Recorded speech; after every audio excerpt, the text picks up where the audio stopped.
Okay, it's 5:30. I'll call the select board meeting for August 4th to order. We are remote again, so I'm going to read the much loved remote conducted open meeting script. So here we go.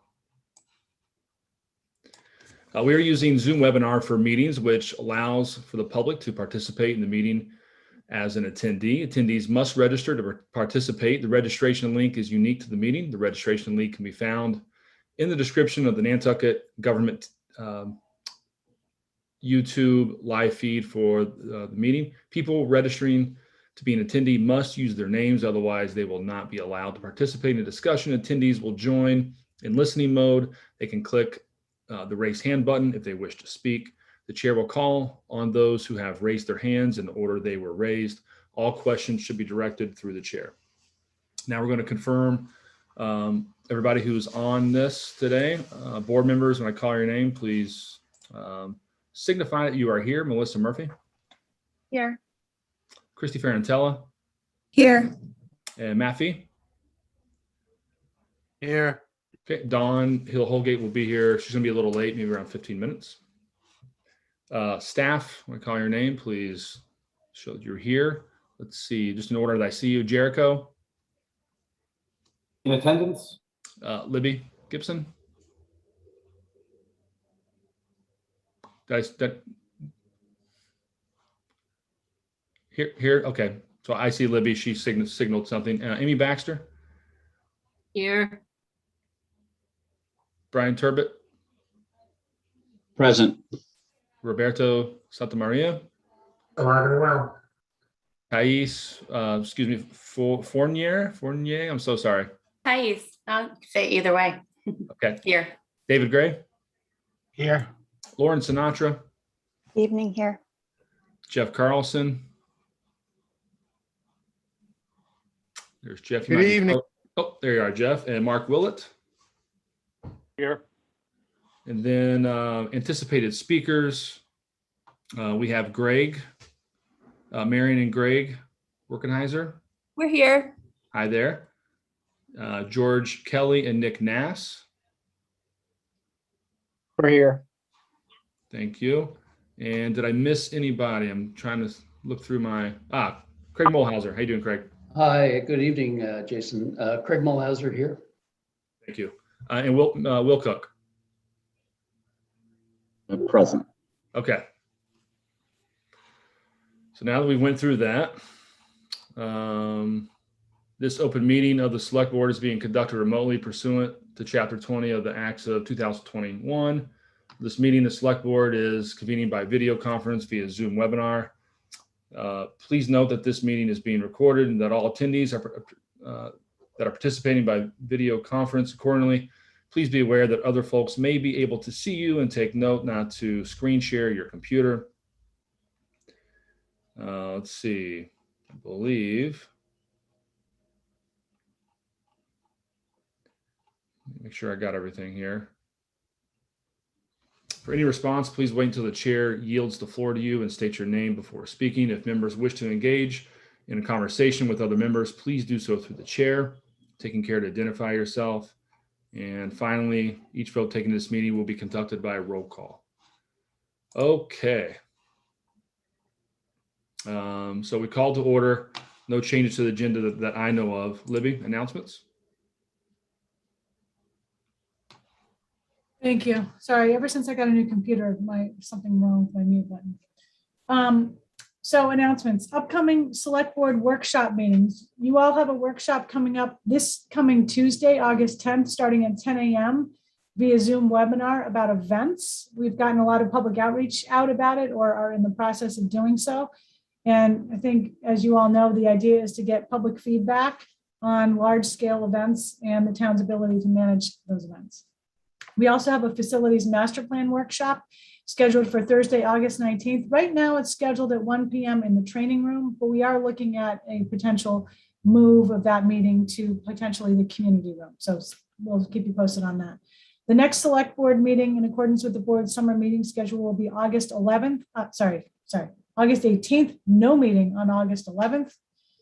The COVID vaccine clinics are occurring at the town-run ones are occurring at the First Way School Administration site, Thursdays from 4:30 to 6:30, Sundays from 12 to noon, and there's a full schedule posted online on the town website. And the Historical Commission has a special unveiling, a public unveiling of a monument. This is in partnership with the Nantucket Land Bank, the Museum of African American History, and the town's Culture and Tourism Office. And I'm just going to read a little bit about it. Those groups invite the public to attend the unveiling and dedication of a monument to Nantucket resident Arthur Cooper. Arthur Cooper was an African American who freed himself from slavery, came to Nantucket in 1820, and lived on Angola Street. The community will honor and remember his life with a memorial plaque installed in the Land Bank's Garden by the Sea Park. The plaque is a gift of Angola Street resident Ms. Maureen Searle. The unveiling and dedication of the plaque will occur on August 12th, that is next Thursday, at 4 p.m. in the Land Bank Park at North Mill and Angola Streets. All are welcome. And thank you to Hillary Rayport for preparing that statement for us. And on the screen is a little bit about it.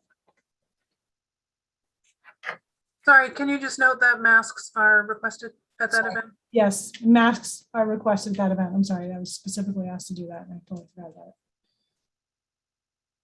Next, Nantucket Cottage Hospital. I believe that Mr. Mulhauser is going to read a proclamation for Nantucket Cottage Hospital Week, the week of August 9th.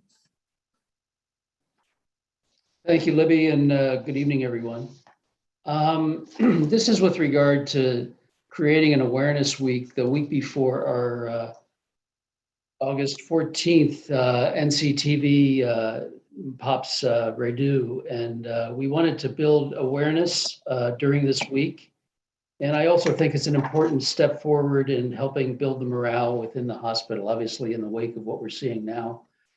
We're going to continue this journey together, and we want to make sure that everybody is really in support of the hospital as they look to the future. So I'll go ahead and read this. Whereas the town of Nantucket recognizes the vital role that Nantucket Cottage Hospital and its employees play in providing high quality, safe care for the Nantucket community. And whereas the Cottage Hospital has been a critical partner to the town of Nantucket in addressing the COVID-19 pandemic. And whereas due to the impacts of the COVID-19 on Nantucket community, on the Cottage Hospital, we have had to cancel our largest fundraising events for the past 2 years, and to protect both the community and the municipal resources, we'd like to build awareness during this week.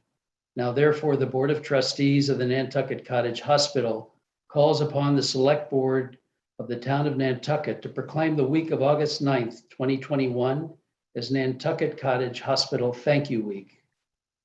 And then quote, "We, the Select Board of the Town of Nantucket in the Commonwealth of Massachusetts, do hereby officially proclaim the week of August 9th, 2021, Nantucket Cottage Hospital Thank You Week, and do hereby encourage all residents to celebrate and honor the contributions made by Nantucket Cottage Hospital and its staff to the health, safety, and well-being of Nantucket."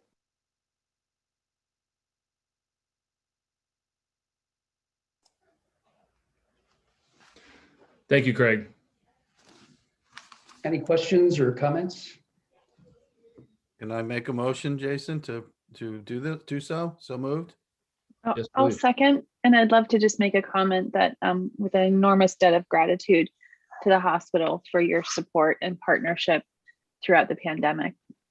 And thank all of you. It works both ways, and it's been a tremendous journey together, and looks like we're going to continue to make sure Nantucket is safe and everyone is cared for to the extent that we build our awareness together. So thank you very much. Great. Thank you, Craig. I think we all echo Melissa's words. Thank you, Melissa. Okay, we're back to roll call. So by roll call, I'm in order I see you. Christy Ferrantella. Aye. Melissa Murphy. Aye. Matt Fee. Aye. Jason Bridges. That passes unanimously. Thank you, Craig. Thank you to the hospital. Next, Thank you, Jason. And thank all of you for allowing me to be here tonight. thank you. Next, Jason, I think you are going to read the names of applicants for various vacancies that are in the packet in accordance with our new committee appointment policy. Yes. So Agricultural Commission, we have 4 seats available. and no applicants. That's always, since I've been on the board, it's always been the tough one to fill. So hopefully somebody will step forward. Counsel for Human Services, there's 1 seat available. There's 8 applicants. I'll read those names. And I have a question after that for Erica. Athlon Sweeney, Kelly Steffen, Ruth Tonico, Sally Ann Austin, Janet Forrest, Colin Ferguson, Veronica Bolkick, and Jordan Leiden.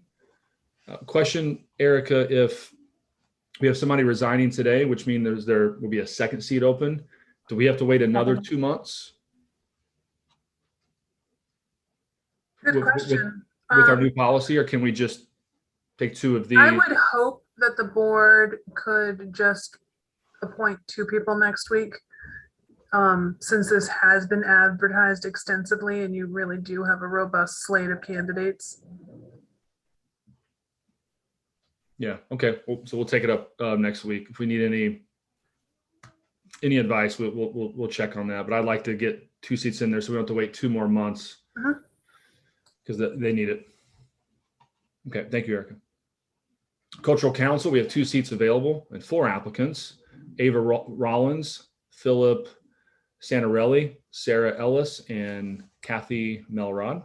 Excuse me, Chair Yep. Bridges. I just wanted to note that we did receive a very late application from one of the former incumbents, John McDermott, but it was after this. It didn't come during the first round. It didn't come here until well after the second round. So I just wanted you to know that we did get his application, but unfortunately it can't be considered at this time.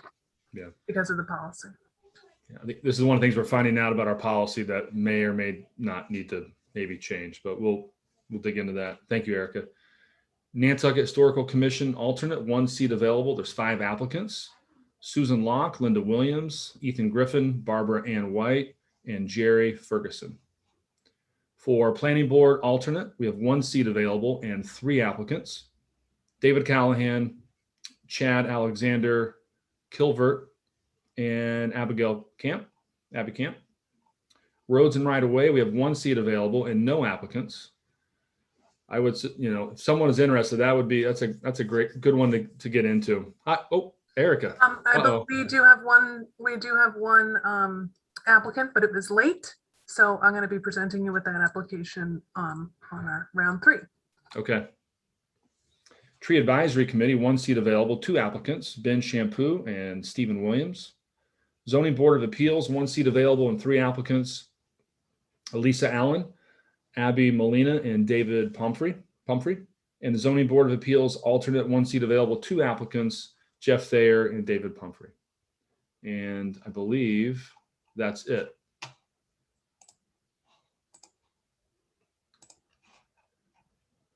Okay. So Libby, you want me to do the next one? Yeah. Okay. So we have the select board announcements and comments, and this is a new agenda item. This is just for something for what I found over the years is sometimes we have comments, but when we're done at 8:30, 9:30, we just move on really quick. So I want to give a chance for the select board to announce anything and make a comment at the beginning of the meeting.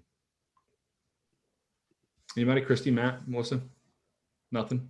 Yeah, I've got one. Sure. I've had 2 employees this year hit by cars on their way to or from work. One was a high school kid, injured, 30-something plus stitches, not able to work the rest of the summer. The other was hit last night up here on Cliff Road, and both of them were on electric bikes. I'm not sure if that factors in or not. I have the details in a little bit, but the point I'm making, I'm going to bring these issues up to BPAC number 1. When I look at the police log, it doesn't note that these are car to bike accidents. It says, vehicle crash, car crash. So I'd like to see if there's a way to log them so we know it's, car on bike or bike on car to track it better. And I think it's important, that people realize it is dangerous out there. I've got 50 employees, and to lose 2 of them to car crashes is pretty, that's nothing I've seen before. So, and so not sure we know the extent of it. Hopefully BPAC will be up and going and we can dig into this again, but I think it's a serious issue. I watch the cars on Cliff Road trying to get past people that are flying up here. And I just think that it's a serious issue. Everyone's in a hurry and they need to slow down and they need to watch out. We need to watch out for each other and be careful when there's this many people out here, not get frustrated and go even faster.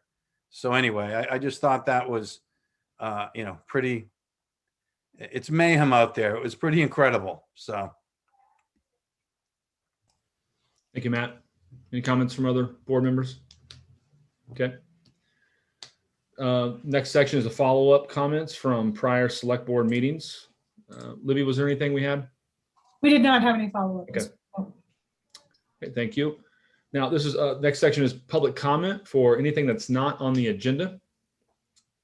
I don't see anybody's hand raised, but I will wait just a second here. Oh, we have one hand raised, Sarah Ellis. Hi, thank you for taking my comment.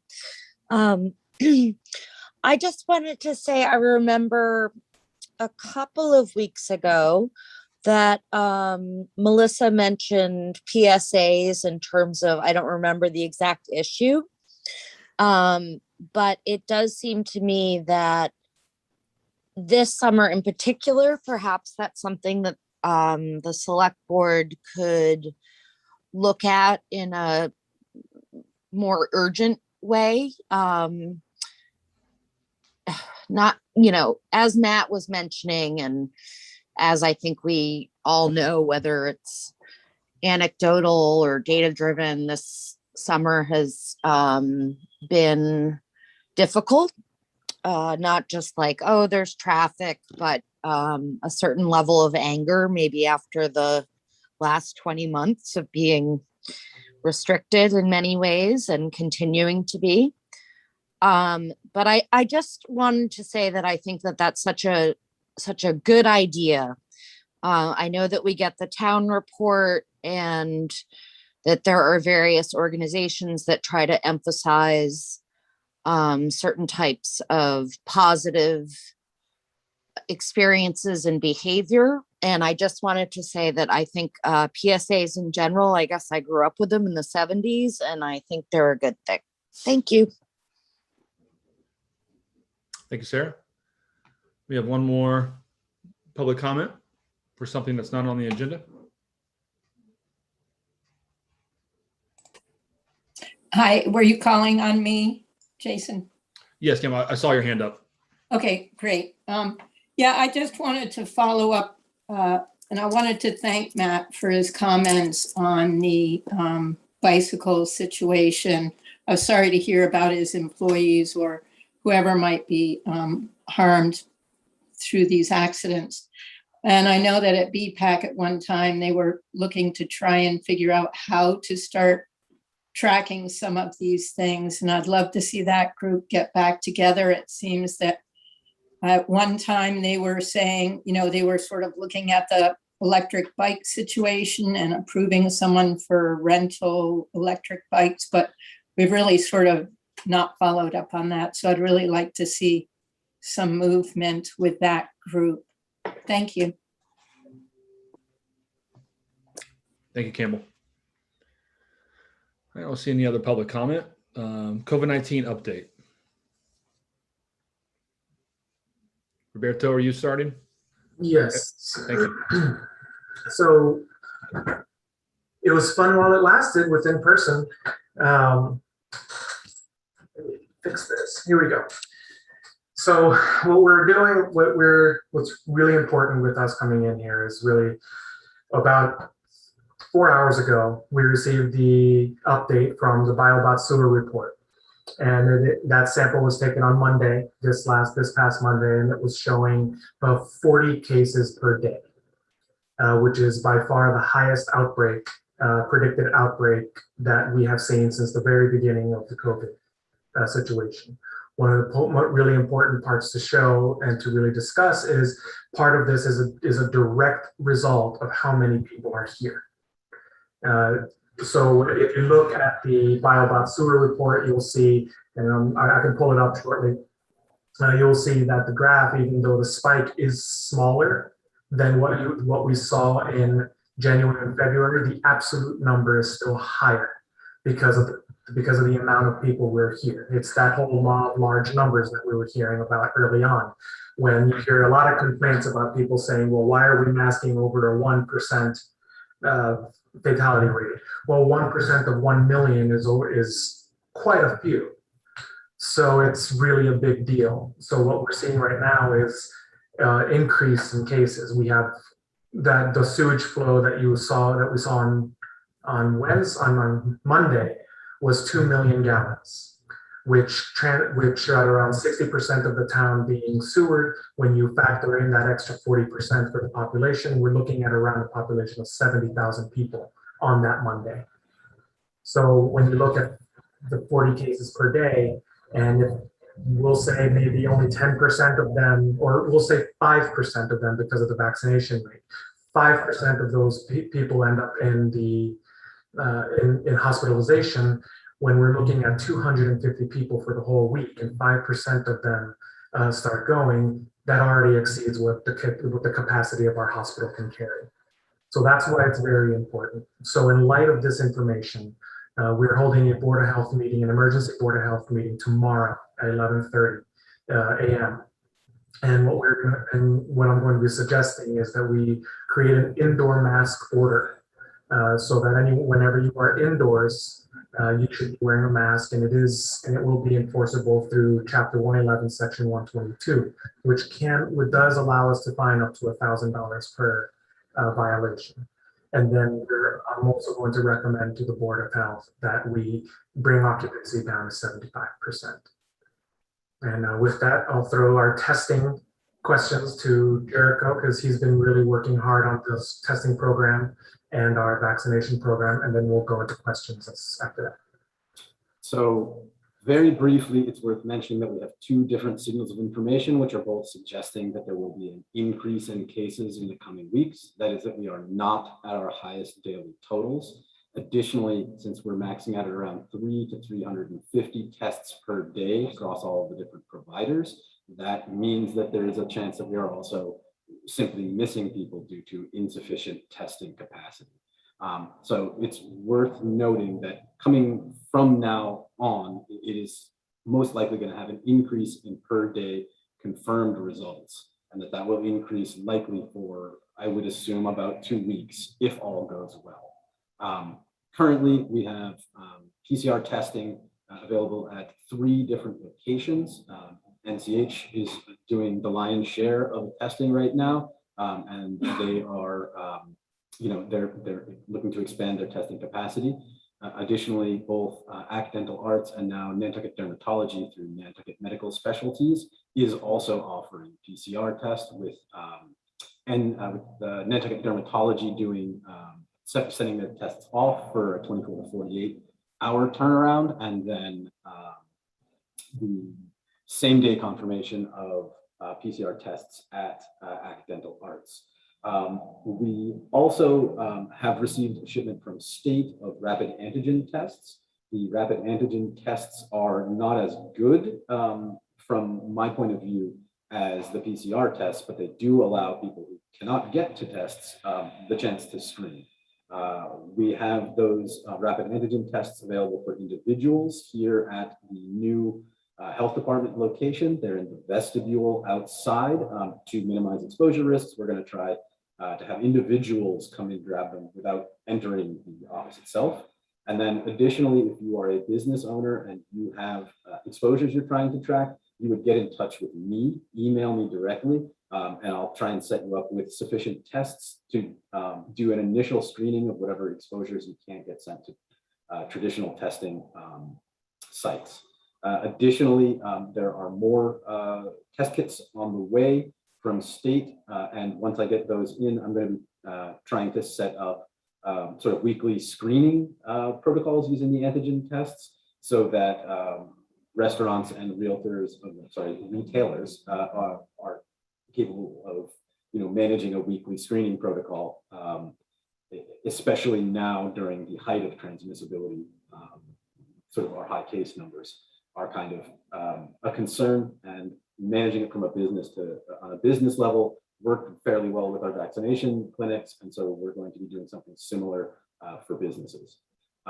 Additionally, to follow up on what Roberto said about the BioBot testing, the absolute value of cases per day is not necessarily 100% accurate, although over the course of this outbreak, it's been pretty close on average cases per day. But the relative amount of virus in the wastewater here is somewhat alarming. We're in the 96th percentile, the bad 96th percentile for all samples collected by BioBot this week, which is not a good place to be in. Additionally, the second signal of the test positivity rate and the shape of the case count is alarming. It's differing from both the curve seen both in the UK and in Israel, which means, along with this BioBot result, that there is probably a fair amount of community spread here on Nantucket, and that it is not solely people coming from off island. We're definitely looking at what could be some sort of endemic transmission, or at least community spread. I will take any testing related questions now if you have them. Board members, any questions? Matt, go ahead. The antigen test, what antigen test is it? This is the Bionex rapid, the Abbott test, basically. Okay. It's similar to the product. I believe the chemistry is the same as the product being used at Dan's. Right, gotcha. So it's 60-something% effective. You do it twice in 36 hours and it's 90-something%. These ones are a refined process. According to state epidemiologists, this one is 95% efficient, and it is extremely accurate with negative results. If you get a negative test result from this, I believe it's something like 1 in 10,000, if that's incorrect. And you know, that is a pretty good mark. These have improved significantly from the earlier rapid antigen tests, but they're the same ones currently being, same chemistry is currently being used at Dan's. Yeah, so the public needs to know it's a great screening tool. That's incredible. Yeah, the one thing I need to caution, there's two things here about their use that I need to caution. One is that a positive result on this is requires PCR verification. If you do have a positive test result, you are required to go and get that confirmed, and you're required to act as if you are COVID positive after that test result.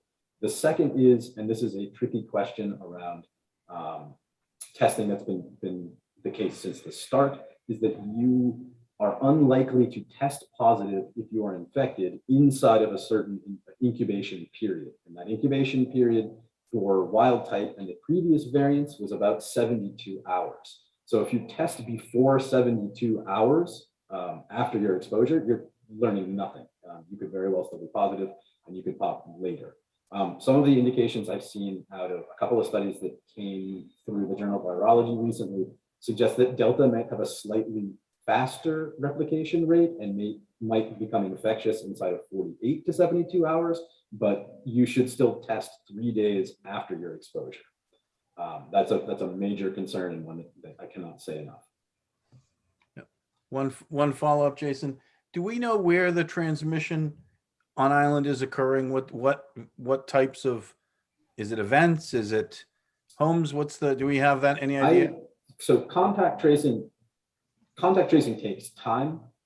Much like the vaccination status of positive test results, there is a fair amount of just straight detective work that has to go into that. And as yet, we've seen clusters basically everywhere. I think it's really important to discuss the qualitatively different nature of the Delta variant in terms of its transmission rates. It is a lot more transmissible. Remember, we're in the worst time for a virus to try and spread because of the weather and the outdoor nature. And it is going through people much quicker and much more efficiently than it was against unvaccinated people with the wild and other variant types. So I would assume that there aren't any particular locations, basically numbers. The more people there are in a location, the higher your risk is. And if you are in a place where there is not constantly moving air, you should be wearing a mask. Thank you, Jericho. Christy, then Melissa. Thank you. You said the state is sending the antigen tests. Roughly how many will we be receiving? And will it be a possibility for all restaurants to be able to test their staff, or will it be a kind of first come, first serve? It's going to be a needs-based assessment. No matter how many tests we get in, we are probably not going to have a sufficient amount. The amounts that I'm getting in now are sort of maybe a week or two at a time, and there's a pretty solid flow of information from us locally to the various state agencies who are providing these. I'm reasonably sure I can ensure a steady supply of those for a few weeks at least, and if our need continues to grow, I will be able to possibly, hopefully, increase the amount that we have accessible. Thank you. Melissa? Thank you. Just to follow up, I guess, on Christy's comment about the state tests, and I know we just received 1,800 and we're not going to necessarily have enough. I also know that the state deployed to P-Town, and speaking with Roberto earlier today, there's some logistics issues with getting the state here, but it feels a bit tenuous that we're under capacity for the testing demand that we've seen in the past 2 weeks. So is there anything else we can do to increase that capacity? I am less versed than Roberto is in the intricacies of getting an ambulance company to come out here, which is generally how these mobile units have been set up. The impression I get from state is that it would be prohibitively complex to deploy a mobile testing unit as they have been formulated in the past. Yeah, I guess I get that and I hear that, but at the same time, I'd love to see if there's some ways to challenge that and find solutions around it. If housing is an issue, then how can we figure that out? If getting on the ferry is an issue, there are emergency transfers a lot. So we don't have to debate it right now, but I just feel like it shouldn't be a fait accompli that we just that we don't keep advocating for it. There are absolutely, I think that advocating for it on a state level, that's a bit outside of the scope of my position to discuss, but I do know that we have been in discussions with internally, kind of exploring the possibility of getting our own piece of real-time PCR machine. We're looking to sort of try and, we can also deploy these Binax tests in a more traditional, light turned off sort of setting. And there's other ways around this that we're exploring, but there are some fundamental core logistic issues that aren't going to be overcome. Namely that if we're not processing samples here on the island, there's going to be inherent delay in getting them to and from, which defeats a large amount of the purpose of the mobile testing kit. So there are ways around it, and there are ways to manage that particular concern, but really fundamentally the only way out of this is I'm going to sound like a broken record, but vaccination. That provides an extremely valuable tool. If the disease gets out of hand, then we're not in quite the same situation that we were in the fall or in the pre-vaccination days. We have, despite a huge number of increased cases, there are still extremely low hospitalization rates, both here and as a result, and Barnstable County. There isn't quite as, and I do not want to underestimate the danger of this, but we're not quite in the same situation that we were in the winter and in the spring. And the thing that will pay dividends is because the test is only good for the moment that you give the test, but the vaccine is good for at least 12 months. And that will. I think the greater concern, though, is there's a significant number of our population, namely children, who cannot get vaccinated. And school is starting in a few weeks. So I think that's largely a driver for the motivation to try to slow the spread of this particular outbreak, if I'm not mistaken. And I think that if testing and tracing is a mechanism by which we can help people understand if they've got the virus, if they're vaccinated and have it and don't have symptoms but are carriers, they can isolate. I think it gives people really good information to make smart decisions, and we need to have access to those tools here to be able to do that appropriately. Absolutely. Like I am in no way saying no mobile testing centers. No, I understand, Jericho. I'm just making, and maybe this is more directed to Roberto, and or just philosophically, I would love to continue to advocate for the state and find solutions to see if we need more of those tests, but we have been undergunned in our ability to test currently. I think every person we've talked to who's conducting those tests is completely overwhelmed with the demand for testing. So if the state can find some way to help us out with that, this is the moment that is necessary to do that, in my opinion. So thank you. Thanks, Melissa. Christy, go ahead. Thank you. And Jericho, you just mentioned about waiting 72 hours after exposure. And I know the CDC has changed their guidelines around vaccinated people. Can you just remind us what those suggestions are for getting tested if you're vaccinated? Right now, basically all of the guidance around testing and isolation applies equally to vaccinated and unvaccinated. There are no differences in terms of when you should test and when you should isolate now, whether you're vaccinated or not. You should test you should test around 72 hours after any exposures or immediately on symptoms. If you isolate, you do the same isolation if you're vaccinated or if you're not vaccinated, and that isolation period is 10 days plus the time it takes for any symptoms to end. And that is consistent across all people everywhere, vaccination status irrelevant. Thank you. Don Hill-Holgate is with us now. Don, did you have any questions or comments for Jericho or Roberto, or just in general? Yep, go ahead, please, Don. Sorry, I lost the screen for a second. Okay. I don't want to repeat anything that's already been said, so I can probably just get a recap on anything later. Okay.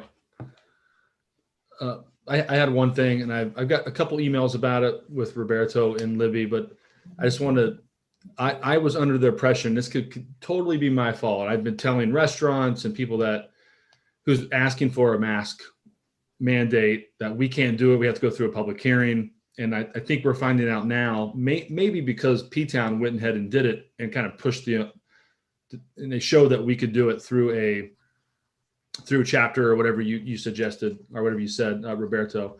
But I've been telling people that we couldn't do a mask mandate unless it was a state of emergency, or we had to make it a regulation and go through a public hearing. So now we're finding out that maybe tomorrow, not maybe, but tomorrow you will be implementing a mask mandate without a state of emergency. And am I understanding that correct, Roberto and Libby? Yes. So when we were originally discussing this, when all this was first happening, all of our orders were based off that declaration of emergency. The declaration of emergency was the primary source of authority in this. Otherwise, we would have to pass all the orders through an existing mass general law. So what we had originally figured was that if we had to do any sort of regulation or order like this, we would have to use Mass General Law, Chapter 111, Section 31A, which requires a full public hearing. And that was the original thought that we were able to use. And in Nantucket, we have a local bylaw that requires the publication of that public hearing in a local newspaper, which for us is the Ingee Mirror, and it requires 3 weeks of publication. So it would delay any regulation by 3 weeks. However, since then, KP Law also works with Provincetown. Through the process that they were working with, they found out that using Chapter 111, Section 122, which is a larger, more, as I hate to say it, vague law regarding the investigation of causes of sickness and the mitigation of sickness, we're able to pass a order using that section. So that's new information for us. We only really became privy to that within the last week. So that's why we can move forward a little bit quicker with an emergency meeting tomorrow using section 122. Thank you, Roberto, for that explanation. It's very helpful to understand the process and how we're here today. Board Member Christie, go ahead. Thank you for clarifying that. That was one of my questions as well. If we are going to be issuing fines for not wearing masks indoors, will that be on individuals or will that be on the businesses that will be fined? This is a very controversial methodology, and it's the same methodology that we had for the last 20 months. We will be finding the businesses. And will that go for capacity reductions as well? Correct. Thank you. Melissa? This may be more of a conversation for tomorrow, but I just encourage us to think about, and I understand the rationale behind that fining system.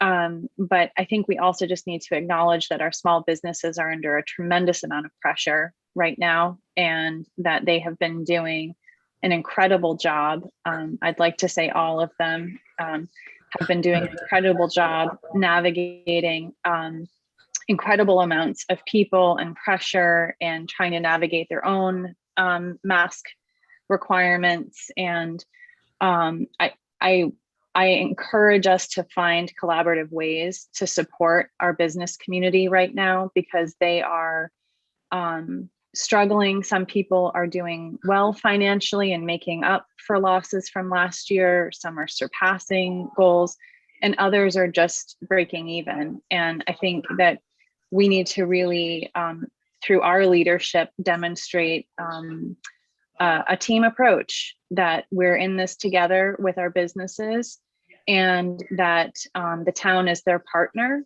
and we're trying our best to make these policies to keep Nantucket healthy so that they can stay open and operate and function well. So I'm not sure that that means anything other than the sentiment, but I think it's really important that that's the strong message that comes from certainly this board and also the Board of Health. Thank you, Melissa. Matt, and then Christy, and then Dawn. Yeah, no, I echo those. I echo your thoughts, Melissa. But I also, can we, if we have a mask, Roberto, if the Board of Health has a mask mandate, can we find individuals for masks? Like, are we putting? I don't want to be putting the burden solely on the businesses who are struggling and fighting with people already. Can we, position someone at the boat and ticket anyone who doesn't wear a mask? Or can we do stuff like that as well?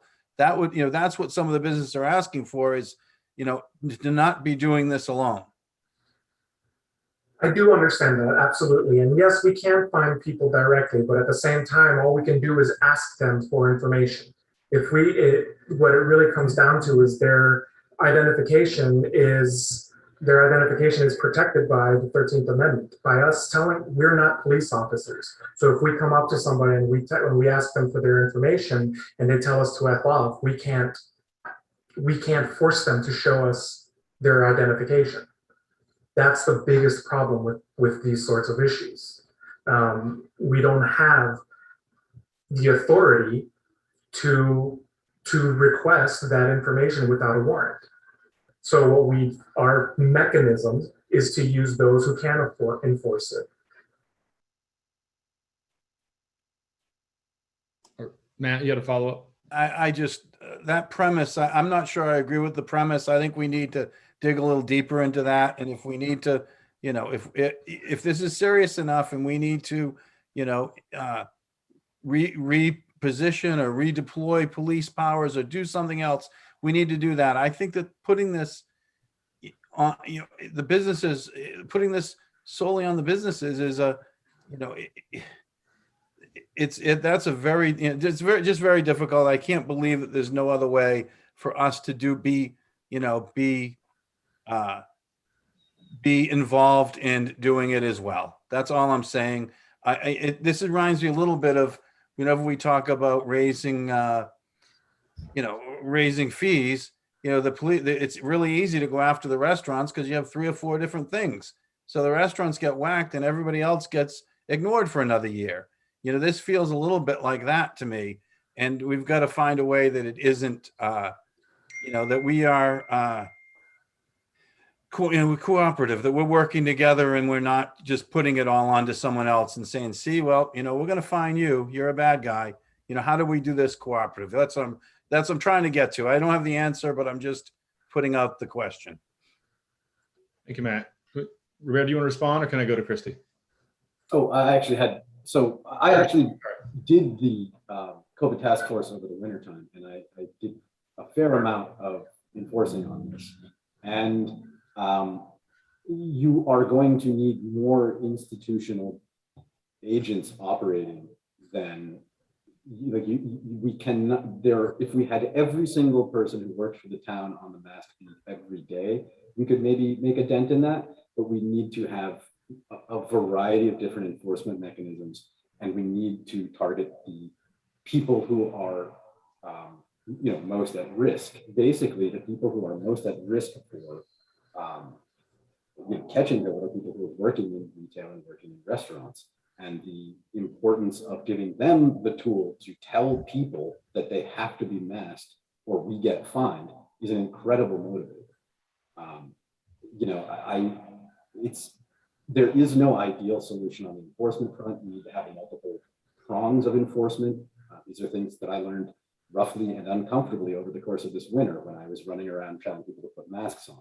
If there's no enforcement mechanism that sticks, people will immediately stop doing it. And basically, we are in a situation where we do not have the enforcement resources to do this all in-house, so to speak. So we need to impose more on the businesses because that is ultimately going to both protect them and their customers and their employees and get us in a place where we're not going into the fall where transmissibility rates are going to go up without a mechanism for making sure people are being responsible. Thank you, Jericho. But before I go to you, Christy, I just want to make one quick comment. And I might make this tomorrow if I can sit in the Board of Health meeting just as a participant. Can we? I don't want to say start off slow, because I know this is serious, but not every business watches this or looks at social media. Can we give warnings the first couple of days or something like that to get out the information for a little bit of grace period? Of course. No, of course. We're not going to go out there with baseball bats. We're not henchmen. What we're trying to do is get the information out. Yeah. Well, I know that. I'm just that's what I would suggest. Thank you. So I think Christy and then Dawn. Thank you. I just had a question with outdoor dining. If we're reducing capacity, how quickly kind of Amy and the team could either help businesses who wanted to expand outdoor dining or people who have stopped using it, like Broad Street, if it's easily able to kind of redeem and go back to their outdoor space. Thank you. Something like Broad Street, I know several spaces have stopped using that. That would be easier to kind of work with them on. Certainly, closing any streets or doing anything more like that would be incredibly difficult. Our resources on that are way down. So we wouldn't be able to probably erect any sort of barriers of that sort. So we'll have to tackle it case by case. But again, those places that had been set up earlier on the sidewalk, we could certainly work with them. But again, Main Street and over there would be difficult because it is just packed out there. But we can certainly work with them on that. And Christy, if I could comment on that, I talked to 3 different businesses today that said, "Oh, we're already at 75% capacity. We never went over that." Right. So this won't affect if it goes through, it won't affect everybody at 75, but it would some. Dawn, did you have your hand up? Yeah, I'm just trying to get a little bit of a handle on this. I mean, this is obviously coming in very fast, that things have gotten significantly worse in terms of our potential numbers. But I just, we've reacted quickly before, and it's taken a really long time to kind of unravel and try and come to terms where certain businesses and people are aren't getting penalized and others aren't. So I'm just, I'm trying to get to a place where I can explain this and have it feel like we're really targeting the right areas, because I mean, my personal feeling from sort of people that I anecdotally know who have gotten COVID and so forth, a lot of it is spread amongst younger individuals who are doing things that are not in organized settings, beach parties and very close proximity types of activities. With the 75%, I worry that reservations might already be booked across the board, and how are they going to shift that? I mean, I'm assuming we're talking about 75% at bars, nightclubs, restaurants, stores. I'm just struggling with this a little bit. I think that the whole sort of bar scene proximity is different than the restaurant scene proximity. And I'm wondering what data we have in terms of how things have been spreading to support the reduction of 25%, which could be a really massive hit to the restaurants who have all of those tables booked. And is there really an issue where Stop and Shop needs to drop in occupancy? It's already challenging for people to get their food shopping done. I'm worried about that. If are using hand sanitizer and they all have masks on, is that the same problem as 100% occupancy in a very crowded bar where people have masks off because they're consuming food or beverage, and they're standing right next to each other? So these are just the things that are running through my head right now, and I'm sure that, and this is us actually talking about it, and all of these other people are going to be completely caught off guard, even more than I am right now. So I just hope that we'll be really thoughtful about how we do this, because it's not a statewide thing. We don't have the backup of the governor. I'm having a really hard time with town council kind of completely changing their opinion of what we've been telling people all summer. And I just want to make sure that we're really making the right decisions that are going to keep people safe, aside from more outreach of telling them, like, keep yourself safe. I think that no one even really has the information yet on how much worse the progression is getting. And a lot of people will make their own choices to change behaviors pretty quickly. Jericho, if you can answer that, and then Don, you can come back in. I'll let Roberto feel it first.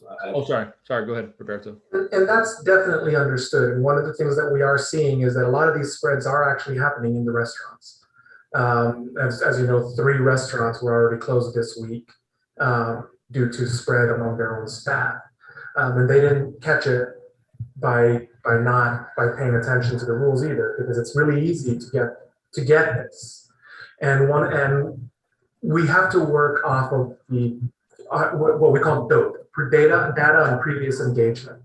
And over the last 20 months, what we have seen is, as days like today start happening where it's gross outside and people start going indoors and huddling indoors, and as the temperature starts getting colder, that's when we saw our first spikes last year. It's only going to get worse from here if we don't beat it now. I know 25% is really hard for some businesses and some retail, many businesses, but just like we were at this point last year, we're in this job to save lives. And if I can follow up on that, and it is very much, the data is still not completely known, but when you aren't certain of the quality of your data, you err on the side that is more pessimistic, basically. Everything I've seen on transmission rates for this, both in direct contact tracing that I've been made aware of and in the studies that I've been looking at from other areas in the world where this happened a little earlier, specifically the UK and Israel, we see something that is qualitatively different in its transmission pattern than the previous types. You would not have seen 100% infection rates in a household of unvaccinated people pre-Delta. We now see, 11 out of 12, or 80% or 90% of the people in a household catching it. Those are in conditions that are unusually conducive, but you would never have seen that beforehand.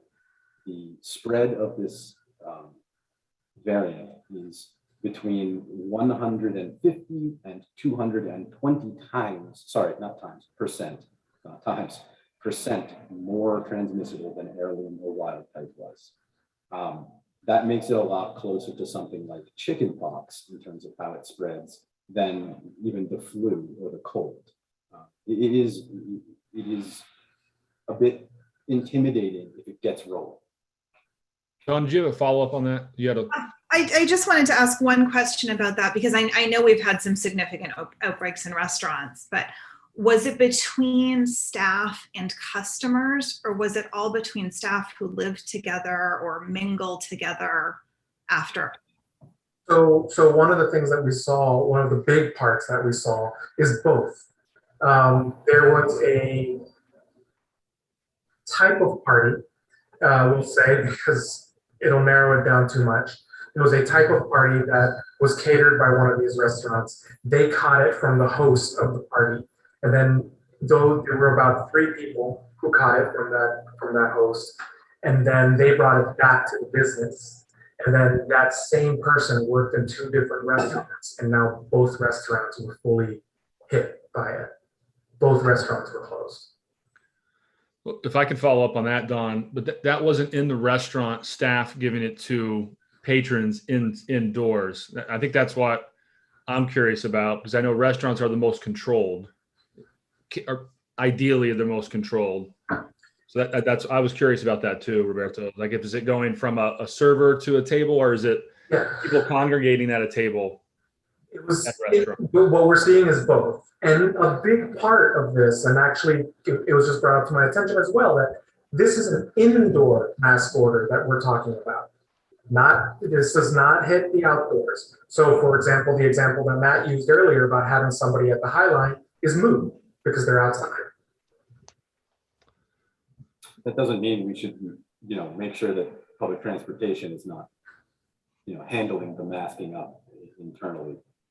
Okay, we got Melissa and then Don.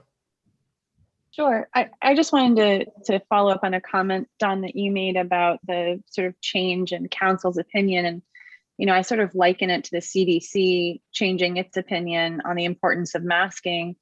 This is a pandemic that we've not experienced collectively before. And I think using P-Town as a model is a really apt one, because we're seeing the same outbreak just, 10 days, 2 weeks later. So I'm not surprised that the opinion is shifting, and we don't also know at what point the state might follow our lead. I just saw a news report that there are, several counties that are experiencing this surge and are going to mask orders, mandatory mask orders. So as a state, we're not heading in a controlled environment, comfortable setting. And I think that just to chime in a little bit on the occupancy, the indoor mask mandate is, I think, really relevant. I think we need to make sure that we're very clear on what that means in terms of how restaurants operate. For example, if we're recommending that servers, regardless of whether they're serving outside or inside, are masked. And I think, another question would be if the restaurant has the ability to serve 100% of its occupancy outdoors, is that permissible? And so we just have to make sure that we are taking into account, and this is more for the Board of Health, but these variables, and I think we're going to have to lean very heavily, Amy, on you and Roberto to make some of those distinctions before we just make a blanket policy. The largest level of transmissibility is indoors. If they're able to keep 100% occupancy by moving 25% of their occupancy outdoors, that should be totally fine.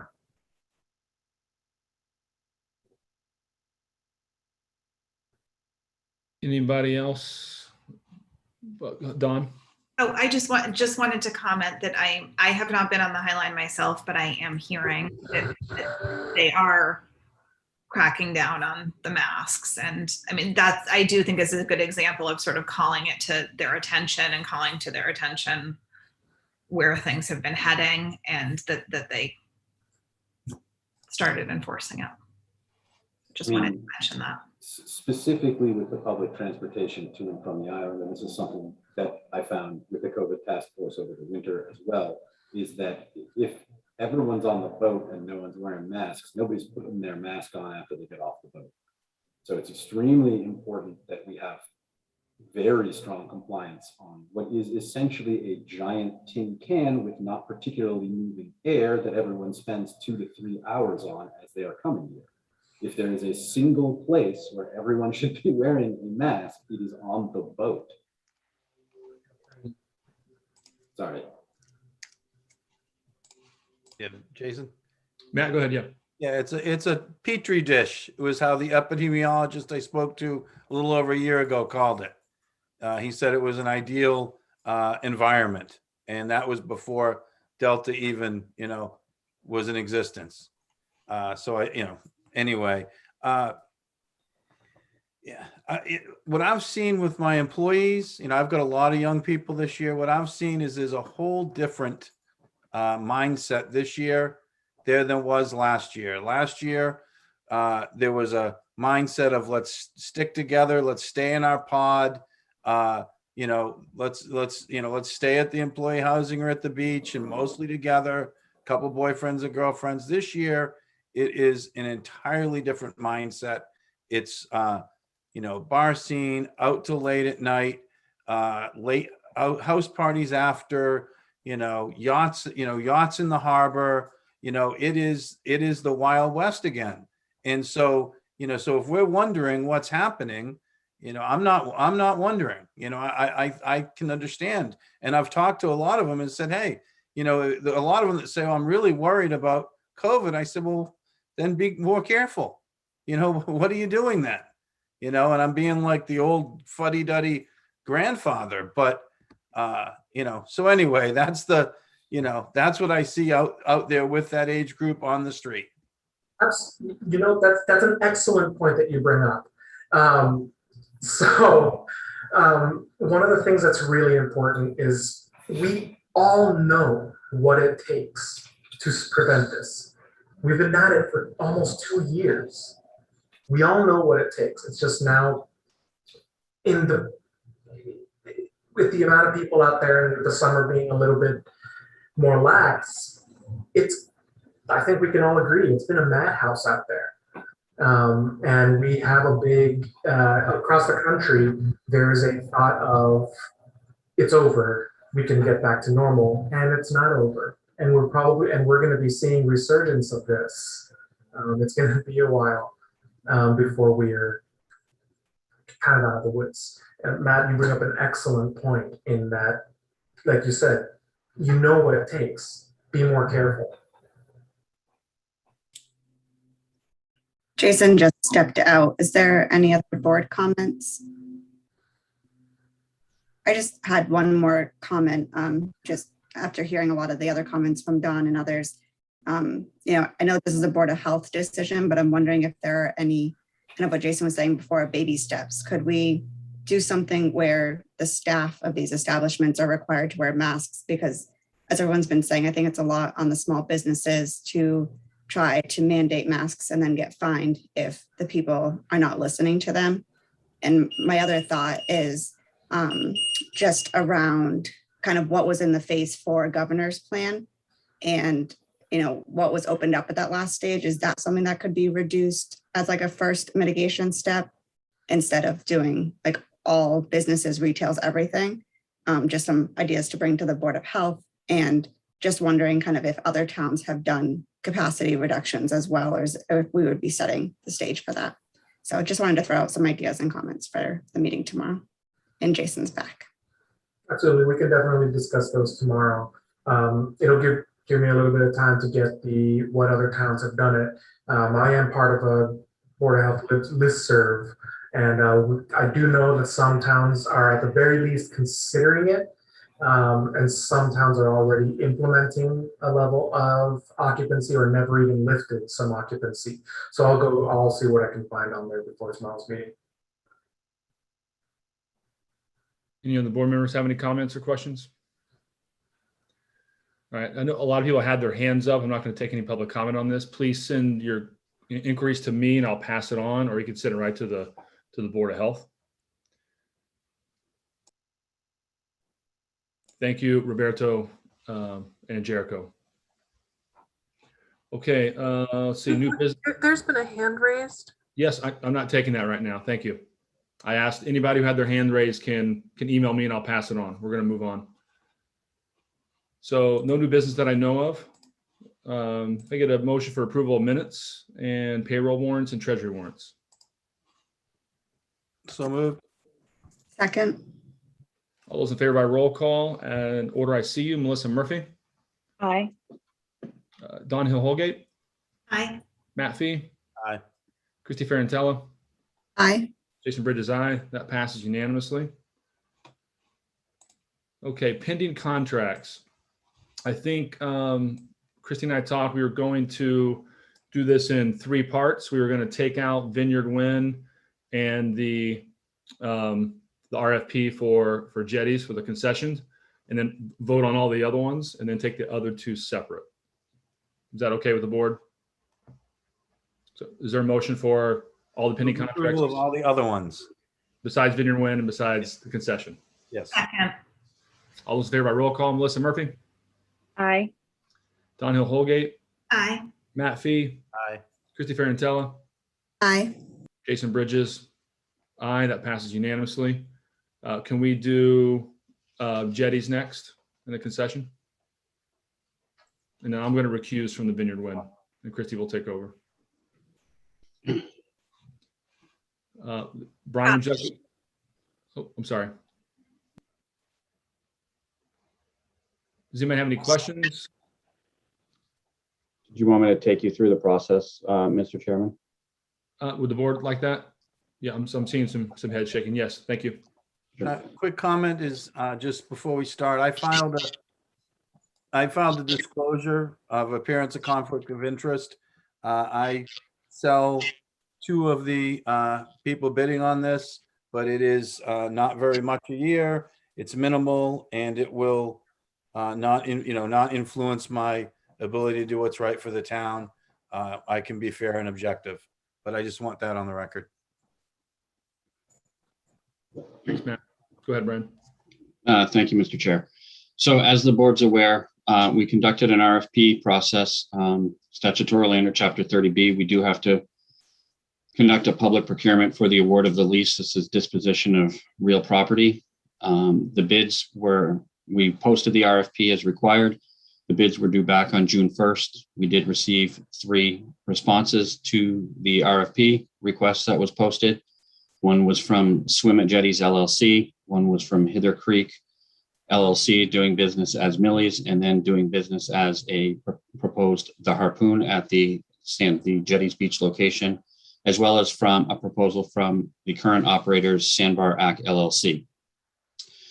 As statutorily allowed, the Chief Procurement Officer, which is myself, appointed a committee. You can appoint an individual and or a group of individuals. We appointed a committee which was made up of Assistant Town Manager Rachel Day, Director of Culture and Tourism Janet Schulte, Licensing Coordinator Amy Baxter, former Superintendent of Schools and a member of the Parks and Rec Commission Michael Kozort, and myself, Brian Turbot.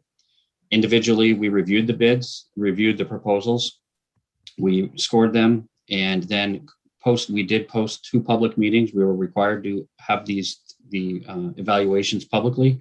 We took 2 meetings in July to review them and come to the recommendation, which is before you tonight. I would like to just note, as I noted in the memo and we noted in both the meetings, we certainly appreciate all of the time and effort that all of the respondents put into this process. We know that it's not an easy process to go through. And we appreciate all 3 of the proposals that were presented to us. As I noted, we found Sandbar Act LLC's proposal to be highly advantageous when compared against the criteria that were developed, and I think were also presented to the select board before we had posted this. So the committee unanimously recommended Sandbar Act LLC be awarded the next 5-year lease at the Jetties Beach concession. So I'm happy to answer any questions, Mr. Chairman, if there are any. Thank you, Brian. Any questions or comments? If there's none, is there, oh, go ahead, Matt. Yeah, just a couple of comments. This was a different process than we have done previously. We didn't have the results we didn't have the responses in our packet as we've had in previous years. We didn't have the scoring sheets. We didn't have the responses in our packet. And so one question I have is, how many members of the public attended those public meetings that didn't have a vested interest? Off the top of my head, Matt, I don't know. The meetings were posted publicly with the Zoom link. They were posted in statutorily as required. So there was the opportunity for any public member without a vested interest in the process to attend and to listen to those meetings. I don't recall if there were any that were there or not, to be honest with you. Right. Yeah. Okay. That's number one. The other question, I'm guessing there weren't very many. My other one is Millie's in their proposal. I've asked for all the various proposals. I've reviewed them. They in their proposal offered $300,000 of renovations. And you can tell they watched one of our meetings because they noted the park service, which I thought was interesting. But how was that factored into the decision? It was not. Actually, it was not an evaluative criteria. It was not part of the request for proposals. There was nothing in the proposal that required anyone to make an offer. So in my opinion, as Chief Procurement Officer and in consultation with John Giorgio as well, we both agreed that it was not something that would be able to be evaluated in the proposal because it was not something that was required or to be scored or evaluated in that proposal. Right. And a follow-up, it was interesting because I saw that the Sandbar had offered it as well, but I think that was through the Inky in the article. I think was how, because I saw that they offered it and I looked through the packet again and I didn't see it offered in their packet, but I think they offered it through the Inky. So I thought that was interesting as well.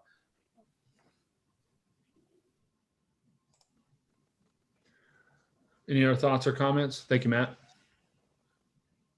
Melissa? Just a note, I didn't think to request the information that Matt did, but and I was not serving on the board at the last time this happened, but I was actually on the review committee. And I do find that information to be really helpful in terms of making a decision and looking at it, though I appreciate the committee's work and time commitment to review that. It does help to see how each individual business scored cumulatively. Just a thought for next time. Thank you. Don? Can I make a motion to approve the contract? Is there a second? Second. Any other discussion? Okay, all those in favor by roll call. Melissa Murphy? Aye. Don Hill Holgate? Aye. Matt Fee? Abstain. Christy Ferrantella, Aye. Jason Bridges, aye. So that passes 4-0. Thank you very much. Thank you, Brian. Thank you, George. Thank you, Nick, for coming on tonight. Congratulations.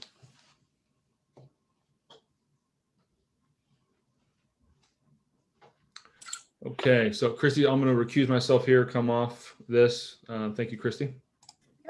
And so next we will be discussing the proposal from Vineyard Wind. Are there any questions from the board?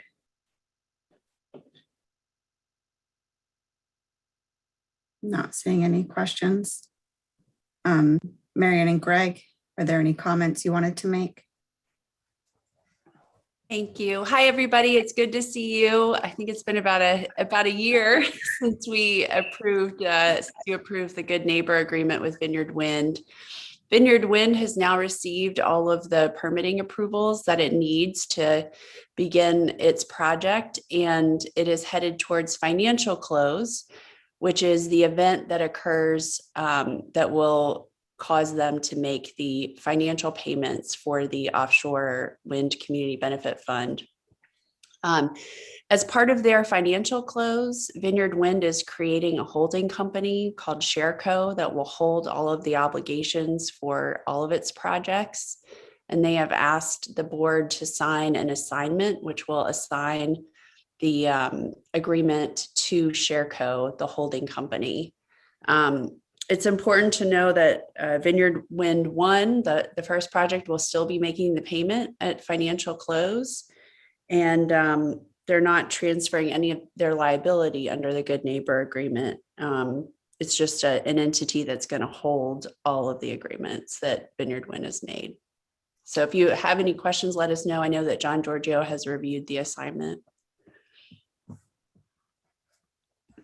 Thank you. Are there any board questions?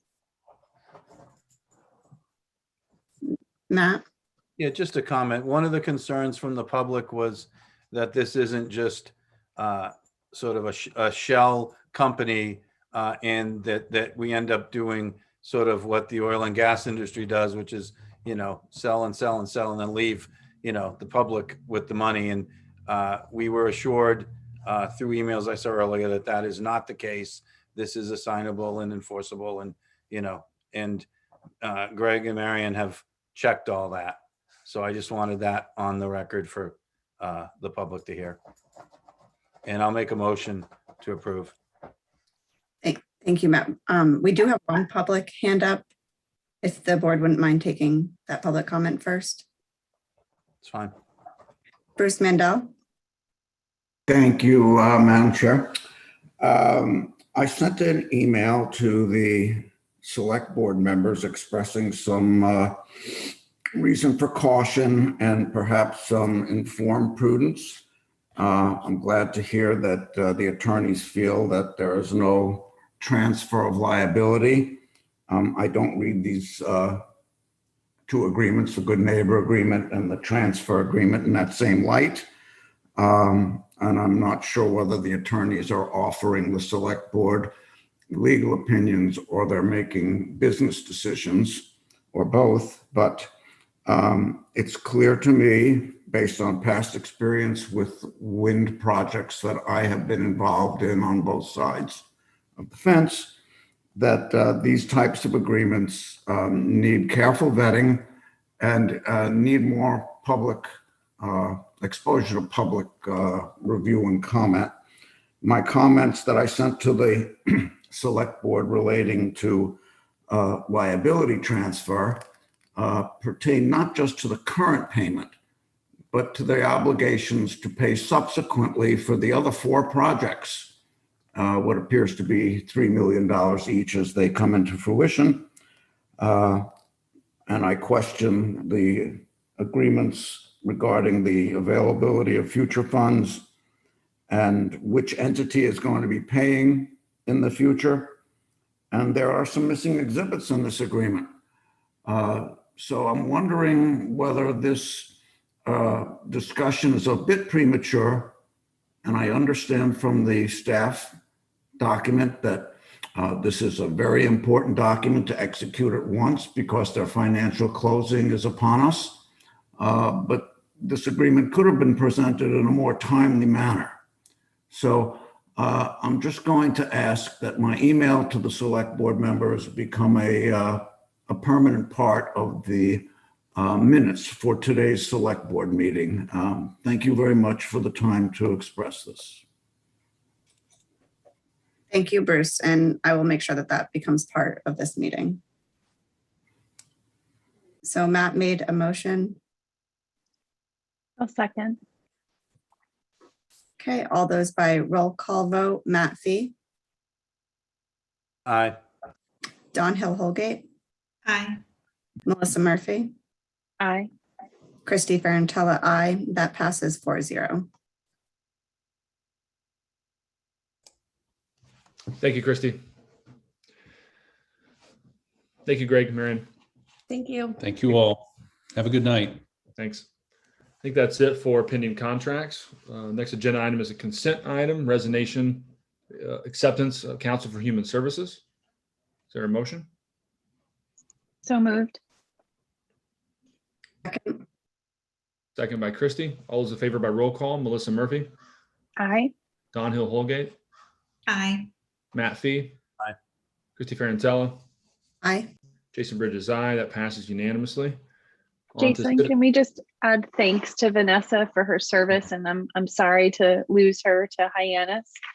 But I understand that, and she's been a tremendous asset in our community. And I just thank her for stepping up to serve on the Council for Human Services when she did.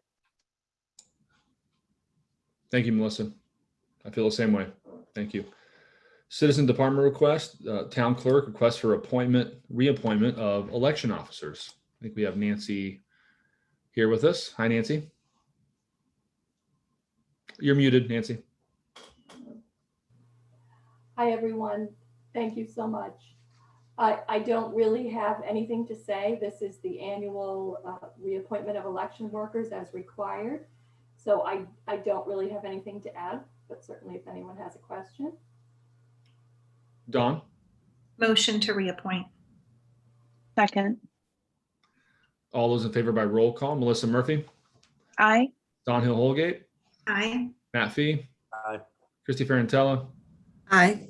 Jason Bridges, aye. That passes unanimously. Thank you, Nancy. Thank you all so much. Okay, our next up is surplus property conveyance, request for Unitarian Universalist Church to take ownership of old Roman numerals from town clock. Libby's going to explain what this means. Okay, so this is a bit unusual. The town clock, for people who may not know, is owned by the town of Nantucket. It is housed in the clock tower, which is owned by the Unitarian Universalist Church, and it has a separate name too, which I can't remember right this moment. But we pay them rent to house the town clock in there. And some years ago, the Roman numerals were replaced on the town clock, and evidently they were stored in the church somewhere. They were recently rediscovered. And since we don't need them anymore, they really are surplus equipment. Erica is displaying them. That's what they look like. And we would recommend that we take them up on their offer to retain them themselves, and we officially transfer them to them. Motion to approve. Second. All those in favor by roll call, Melissa Murphy, Aye. Don Hill Holgate, Aye. Matt Fee, Aye. Christy Ferrantella, Aye. Jason Bridges, aye. That passes unanimously. Thank you, Libby. Now we have we'll open a public hearing to consider application for a new mobile food unit for Snick LLC. Crystal Lewis is the manager. I think Amy, there's Amy. Hi, Amy. Hi. Thank you. Amy, I'm going to recuse myself from this one, guys. Okay. Okay, so we have another mobile food unit application, and excuse me, before I review the basic tenets of the mobile food regulations, I've gotten this question a lot this week, so I'm just going to say as far as where we are in the mobile food unit world and the number that we have currently, because we have had the poor health department has been just besieged with requests. Not all have come to you. but it has been a very busy, everyone wants everything to be mobile. So right now, as far as what we have out there, technically have about 15 units currently. Not all are public vending, most being, between Cisco Brewery and Cisco Beach. And also obviously all are permitted for private events and such, and a couple others at other private property locations. So that's kind of where we are in the mobile food unit world. Onto this application. As you said, it's Snick Snack LLC. Conditions basically for these mobile food unit licenses. Operation within 500 feet of a licensed food establishment is generally prohibited. This question came up again today. There have been cases where property owners or establishments in the vicinity have given approval or worked out an agreement in that sense. There are trash receptacles must be placed near these units. Trash and pickup of trash anywhere that these units go, of course, is very important. Returning to its base of operations daily, which has been approved in this case by the health department. They will be also using a commercial kitchen through the Fairgrounds restaurant, and that was approved by the health department. Also, there is no public vending at all in the downtown historic district for any reason. Any reason a unit needs to be parked for catering purposes or other purposes in that time district must have a street closure, permit as well. As I said, in this case, they do have a food permit plan that was approved. They worked with the health department for that, with a commercial kitchen at Fairgrounds and a parking location at that address for a Topaz Circle. Where we have had some issues here, and I'll let them speak to locations and things of such. This year in particular, we have allowed applications to come in well past May 1st, which is generally when we have to cut things because everything's full. But obviously this year, everything got pushed a few months. So we have allowed it. There were not a lot of locations available when this was approved in June. On the application you received in your packet, they did request Nantucket and Daytona Beach areas, town properties, which at one point were things we would consider years ago. That is not the case at this point, and any municipal property, as you know, would have to be bid out or put out for all units as well. And again, we're in June, July when this came through. So those are not available as is on that application. Again, there's two ways for this. One, they are fully approved through the health and state requirements there to be a licensed mobile food unit that can be for private events and such. The next part of this would be locations. As you may know through email, one came through today that I'd never heard of. So that is not something that we have in this here as far as recommendations. So I'm going to let them kind of discuss what their plan is there too as well. So as far as the health requirements, they have passed those, they have gone through those and those requirements. It's the location, services, and operations that really need to be worked out. Again, in the past, we have approved these licenses for use for private events and weddings, things of that sort, with the condition that any further locations for public vending must be approved through licensing, zoning, and ultimately the select board. So I will leave it there for any questions and for the applicant to discuss that requirement. Thank you, Amy. So do you have any questions for Amy, or does the public have any questions? Is this a public hearing? Do we get to speak? Oh, you will, yeah. Okay. Amy, did you want them to speak, Amy? I would like them to address the locations. Okay. I did put in here that we had some concerns because we've gone back and forth and did not receive a lot of answers that we. You received answers. You received answers. We've been through hell and back through this. This has been going on for a long, long time. Don't be sitting there laughing at me. I got the emails you sent me. We've been going through this for a while. Okay, you guys take the money and you run and don't give us nowhere to park. All we're asking for is a safe place to park. I've given you 2 locations already, and they both were squat down before we got here. All we are asking for is a place to park our food unit. We're broke. Understand me? We've been through hell and back with this. Back and forth, back and forth. We're not getting anything done. Every time somebody asks for something from the town, we get it. We pay it, we get it. Paperwork, we get it. We pay it, we get it. And we paid all our money. I'm tired of paying money. I need somewhere to park my family's food unit. That's all. Don't be sitting there smiling. This is serious business right now. I'm not playing no more. It's been a long time. Charles, can I ask a question? Where are the two spots that you proposed? Are we talking about one the same thing? 45 Surfside, and we got one. It was Old South Road. 45 Old South Road. Turn it down.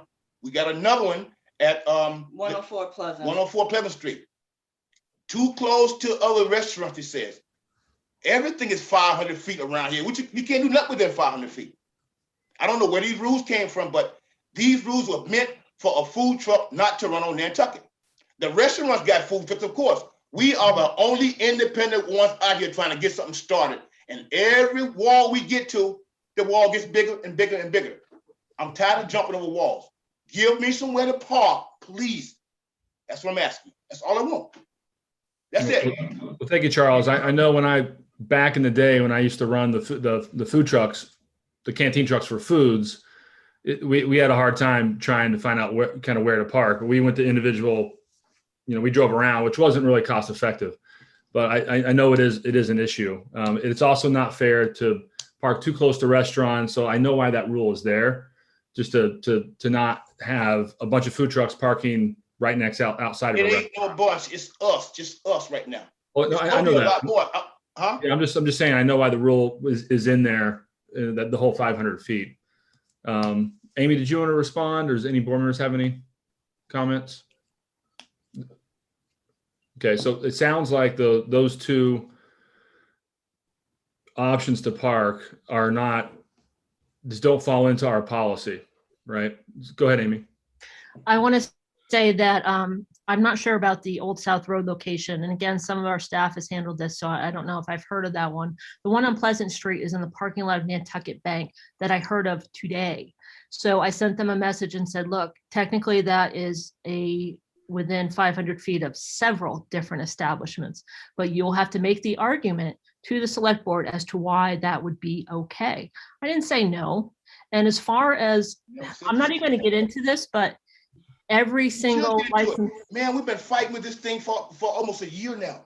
All right, yes. So let's just try to talk through me. So Charles, you can just talk to me if you have a question for Amy or something like that, just so we can try to keep it okay. I got kind of organized. I feel you. Frustrated, okay. But I feel you. I know you're frustrated. I got it. Where can we park? That's where the frustration is, because we keep paying the money, Jason, and everybody's telling us you can't park here, you can't do this, you can't do this, you can't park here. So we're trying to figure out where can we park, because everything that we're told to do, we do it. And then we're like, oh, you have to fill this out. You have to pay this money. You have to do this. You have to go here. So we're just really frustrated, and we're trying to find a place to park. Mm-hmm. Well, let me ask you this. Has there ever been a scenario where it's close to 500 feet, and other restaurants have written in and said, we're okay with it? Is that possible? As for about 500 feet. Hold on. Let Amy answer that question. That'll help me see if there's any precedent for that. Well, as far as what I was told is that they were looking at Island Lumber, which would probably be, fine as far as distance. I believe that was one. But we were told they don't have an agreement yet because the owner's on vacation. So I haven't seen that one. When I said Nantucket Bank, I said, look, again, I heard of this morning, that they would just have to make the argument that it would not be detrimental to the locations. Again, we have several restaurants in that location, and they may be fine with that. I just haven't had time to look. Certainly it's under your purview to take the argument, as I asked them to make this evening, that it would be something. And again, as far as giving them a location, most of these locations were set back in March. And I know the health process is extensive, but that's what every single person has gone through. And there's a reason for that. We have state laws for that we have to go through. Maybe for next year, they would have the ability to get into either Cisco Brewery or Land Bank. We don't own Cisco Beach. Land Bank owns that. We don't own all the beaches. We have 3 concession contracts at beaches that don't allow for it. Surfside is a concession contract. That's why we have a place there. So I'm sorry, we don't have locations to give you. That's why it goes early in the season. We don't own a lot of these properties. Okay, so sorry, Krista, what was you had a question there when I was a second ago, Krista? Just that out of the several businesses in that location, some of them aren't going to be operating at the time that we are, because we set up a schedule with a Nantucket bank that is going to be in the afternoons or the evenings, and some of those locations are not even going to be open. Okay, thank you, Krista. You're welcome. Just board members, how do you feel about, do you want any more information to be able to make this decision? Go ahead, Christy. Thank you. I'm wondering if it's possible to extend the public hearing with just hearing about Pleasant Street today and having a chance to talk to surrounding businesses. I know it's up to our discretion to say if it's acceptable or not within 500 feet, but I would like to talk to those business owners first. And maybe that would also give them time to talk to Island Lumber.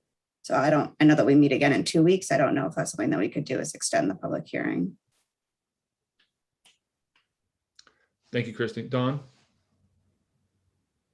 Yeah, I would agree with Christy to leave the public hearing open and extend it to work out some more of these details. I mean, the only other thing is we could approve it to be able to do private events, but it seems that the business model is more to have a fixed location. So I think that just a little. No. It's not gonna be a fixed location. We're just trying to serve food to people. That's what we're trying to do, okay? I'm not gonna be trying to drive around the whole island, man. I'm not being funny or smart. I'm just saying, we're trying to get a different location. We're gonna do this thing 2 or 3 days a week. We got full-time jobs. She had a good job, but that's another story.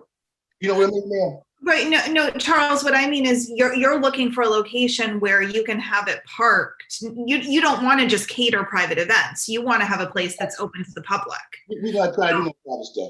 We just got to finalize what the best location is and any kind of sign-offs we need from other businesses and finalize the hours and that kind of thing, because it sounds like there's a couple of options that still need to be vetted. And if we leave the public hearing open, we don't need to re-advertise it or anything, but our next meeting's just not till the 18th. Okay. Is that reasonable? It's gonna have to be, yeah. Man, I'm sorry. I mean, I think we don't have a it sounds like you've got a couple of good options, but there's just a little bit more work that needs to be done so that we have the backup to make the right decision. Why is the town taking your money for all this stuff and there's nowhere for you to park it? Can you answer that question for me, Ms. Gibson? That's okay. You gotta talk through me, Charles. I would say I agree with Dawn, and if we have more information, if it's Nantucket Bank or Island Lumber, and if you're within 500 feet and that restaurant says, "Hey, I'm fine," and we just, send us the email, that'll help us make the decision. Because I think right now the board would have to say, let's table it or no, because we need to know a little more on the situations. And I think we feel for you, and we want you to do well with this. We just need that information. And you're right, Don and Christy, I like what they're talking about. How about I go knock off some doors myself tomorrow with the EJ Harveys, Clinton's over there, whoever within that 500 feet, knock on the door and ask them, do they got a problem with me parking a food truck at the bank parking lot? How you like that one? That's actually exactly what we need. If you could send it in writing, have them send an email, however you want to do it, that would be helpful. Because if not, then we're going to get calls from all the restaurants that are saying, what happened to the 500 feet policy? I totally understand it, because the restaurant pay more fees and bills than we do, right? Right, Amy? Correct. Yes, that's the whole point. Yeah. Okay. Right, will you please have her not to cancel my application? Okay. Well, yeah. Well, we can talk about that offline. But cancel my application. So we can put this on for 2 weeks from now. Do we need a motion for? You need a motion to continue it to a date certain. Yeah. Motion to continue to August 18th. Sorry. Second. All right. Thank you. You have 2 weeks to get us some more information, and then we'll bring it back up in 2 weeks. All those in favor by roll call, Melissa Murphy, Aye. Don Hill Holgate, Aye. Christy Ferrantella, Aye. Jason Bridges, aye. That passes 4-0. So that'll be continued for our next meeting on the 18th, August 18th. All right, thank you very much, Don and Jason. Thank y'all very much. Thank Thank you. you. Don't cancel me, Amy. I got the email right here. Okay, we're gonna move on now. Confused. What am I canceling? I'm sorry. No. I'm confused. So we're moving on to town manager's report. Off to you, Libby. Thank you. I would like to introduce Thais Fournier. She is our water resource specialist, and she's going to take us through our annual water quality testing report. It's a bit delayed this year. It's for calendar 2020 because of COVID, of course. And she's got a presentation, I think, to take us through. Some of it might be a bit technical, but she assured me that she will make it easy to understand. Hey, Libby. I just want to make sure, Erica, that you have my slides up. Give me 1 sec, please. Sure, take your time.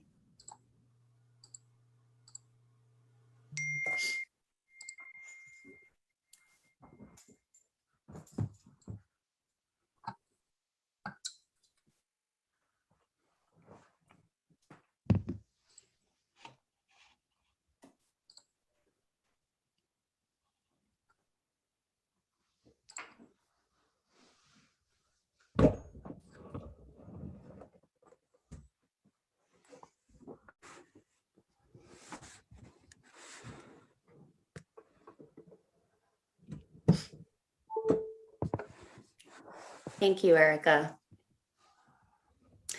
I will try to keep this relatively brief in the interest of time. I know I have a lot of things to still cover, but hopefully I can get this done in about 15 minutes or so. Some of it is technical, so if you have any questions, if you just hold to wait towards the end, I'd be happy to go through them to whatever level that you see fit. So I'm going to start. This is for the 2020 water quality. People always ask why sometimes it's delayed, but so for right now, we're collecting 2021 samples, but we won't get our report until the spring of 2022. And that's due to the processing of the data that's being collected and the report writing through the contractor that we use in UMass Dartmouth. So that just gives, so people have an idea of what the holdup usually is. But again, due to COVID, things have been a little backed up. So I want to just go through the water quality, first starting with the harbors, and then I'll discuss the great ponds that the town does monitor. So Erica, you can move to the next slide. All right. So this is just a little table that I wanted to put up just so you could see some actual numbers, a little more organized and throwing up lots of different graphs. But this is to focus on Nantucket Harbor and Nantucket Harbor. And for the headings that you see on top, TMDL is our total maximum daily load, which is a set number that we have for the nutrient nitrogen that we use as kind of like a threshold to meet in order to sustain good water quality. So for Nantucket Harbor, we have two. It's 0.35 milligrams per liter of nitrogen for the general embayment of Nantucket Harbor, aside from Pulpus Harbor, which you see has a different one. Generally, we are approaching our goal throughout the Nantucket Harbor, except for certain areas, which I will show you in the graph. But generally, over the past 10 years, our water quality has been on a improving trend. So you can see it improving. To go over the trophic health score, that is just a standard numerical scale based on criteria that we have for open water embayments, and it uses ecological metrics to create a habitat quality scale. So if anyone has specific questions about that, I'd be happy to answer, but I'll just keep things broad in light of just moving things along. So overall, in general, for both of our harbors, they are indicating a high to moderate quality for our habitat, which is really good. And the last column just goes over some remedial actions This was done in the past for improving our jetties, which has helped the flow and movement of the water that's coming in and out of the harbor. So that has actually improved the circulation and improved our water quality, as well as our sewering connections that we have hooked up to has really contributed to improving it, which is so great things. As for Nantucket Harbor, landfill remediation, this was done in the past. That has helped because Nantucket Harbor is connected to Long Pond through Nantucket Ditch. And so the past updates that we have done to lining our cells for the landfill has subsequently impacted Nantucket Harbor in a good way. Also, there are some things to improve in that area. It is meeting our standards. However, Hither Creek is an area that is not meeting our total maximum daily load for nitrogen. So that's one area that does need improvement, but the rest of the harbor is doing well. You can move on to the next slide, Erica. So this is just give you an idea of where we sample. So these are just some of our sampling areas that are throughout the harbor, and I will go out and test for all of our water bodies once a month, and this is done from June until September. Next slide, please.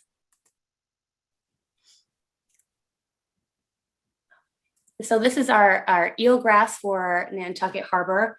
It's a little difficult to see on the screen, but the purple is the 2020 eelgrass, and then the green is from 1995. So this just shows how much eelgrass has been lost over time. Now I'll discuss some of the water quality projects that the hatchery itself and Natural Resources is doing in collaboration with the Land Council for eelgrass restoration. Next slide, please. This is a graph of our certain stations. So I showed a picture of where we're sampling. So again, lots of different lines and colors and lots of different sampling stations. But this is just to show the total nitrogen, which is kind of the main thing that we focus on, and if it's meeting our total maximum daily load as an indication of what are we putting into the harbor, all the nutrients that we're putting into the harbor, and if it's increasing or decreasing. On the below legend, you can see that these are groupings of 3 years. So the blue indicates 2010, 12, and 13.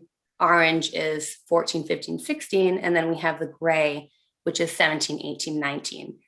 We did include a red, which is 2020, but that one is a little variable because it doesn't have the existing 3 years. So these numbers are going to be, you have to take that into consideration.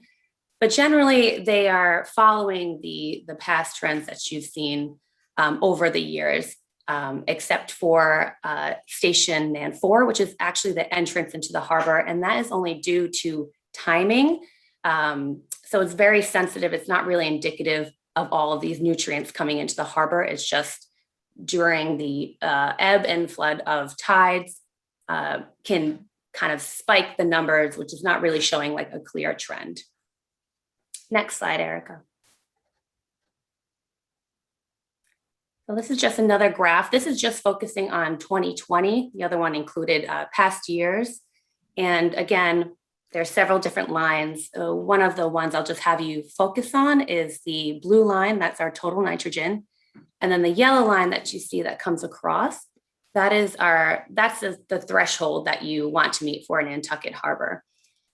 So if you can see, most of, except for a couple stations, are just slightly above that line. So we are doing relatively well for the stations that we sample, just for a couple areas, and that's in Pulpus Harbor. That's, you're going to get a little higher levels, but overall, Nantucket Harbor is meeting its goals for nitrogen. Next slide. So moving on to Nantucket Harbor, this one has significantly less testing points. We have about 4. So you can move to the next slide and I'll just show you the nitrogen trends. Oh, well, we can skip to eelgrass. So again, like Nantucket Harbor, this is just showing the loss and growth of eelgrass. Again, purple is 2020, and then the green is starting in 1995. So You can actually see some growth of eelgrass, which is promising for the new purple. Again, it's not as great as we've lost a lot since 1995, but still hopeful that we are getting some regrowth. Next slide, please. So again, this is including Long Pond with Nantucket Harbor, but the sites that just to focus on Nantucket Harbor instead of Long Pond, I'll discuss ponds later on. These are the trends that we're seeing, again, grouped similar to Nantucket Harbor. The blue lines, this is total nitrogen. The blue is indicating 2010 to 2013, and then the orange is 2014 to 2016. And then a gray line is the 2017 to 2019, and then it's difficult to see with the coloring, so I apologize for that. 2020 is yellow. So that for 2020 is actually some of the lowest it's been since 2010. So that is a good sign overall in general to see a decrease in nitrogen. Next slide, please. These are just some updates that I wanted to touch on. These are some regulatory changes that have been going on. The FDA has a national shellfish sanitation program. This is locally administered by the Massachusetts Division of Marine Fisheries. And this is just an update that was implemented, a rule that was implemented in October 2020 that just showed that areas that have more than 20 moorings are now classified as not open. So there's several different classifications. And again, I'll show some of the maps further down in the presentation so you can get an idea of what's going on. But we have 4 classifications that are implemented. And so we have approved, conditionally approved, restricted, conditionally restricted, and then prohibited.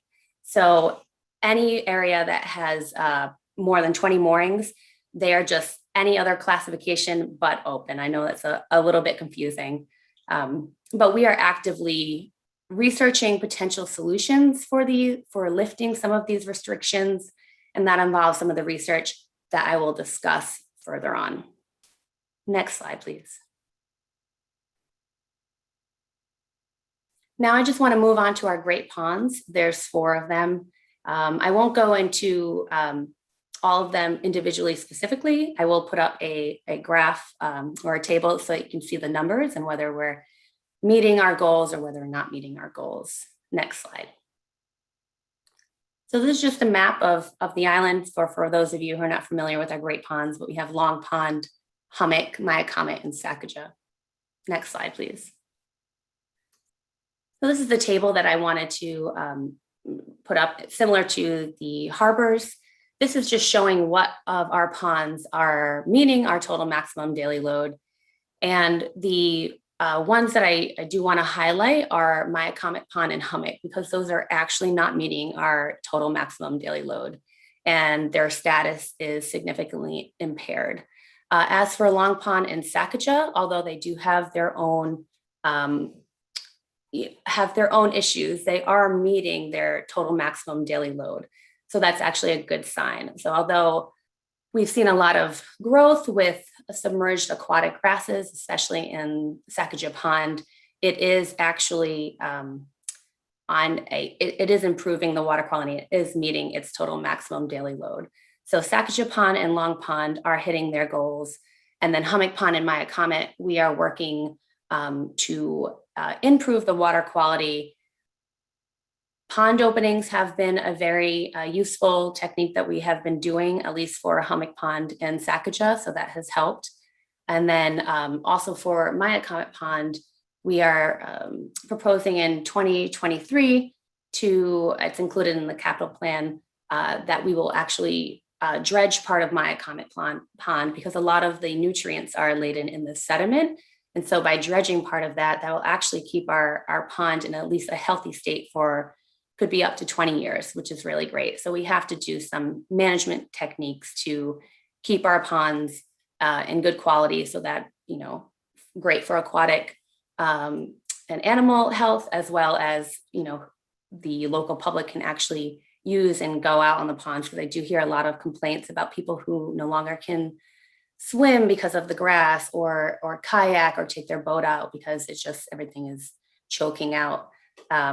So we are actively in the stages of some management techniques.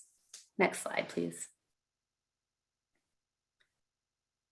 So I won't go through in depth of this list, but I just wanted to put some existing water quality projects that we have been working on, and some, as well as some future ones. But ones I'll just point out, we are in the process of a water resource management plan that encompasses a really robust version of the ponds management principles that was adopted in 2019. And we hope to have this draft to the select board in an upcoming strategic workshop. So stay tuned for that, but that is an island-wide plan that has been developed. In addition, we are updating our Nantucket and Nantucket Harbor Action Plan, and we're currently in the process of developing our stormwater regulations and illicit discharge regulations, excuse me. And hopefully that is going to be adopted in the near future as well. Next slide.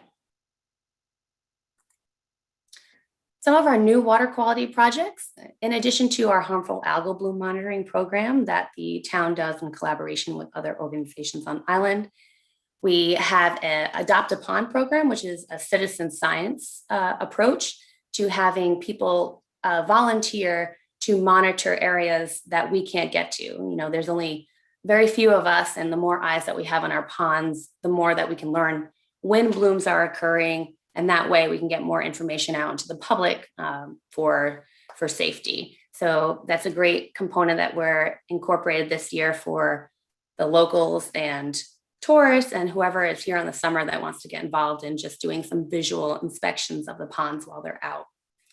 Another one that we're doing is microbial source tracking.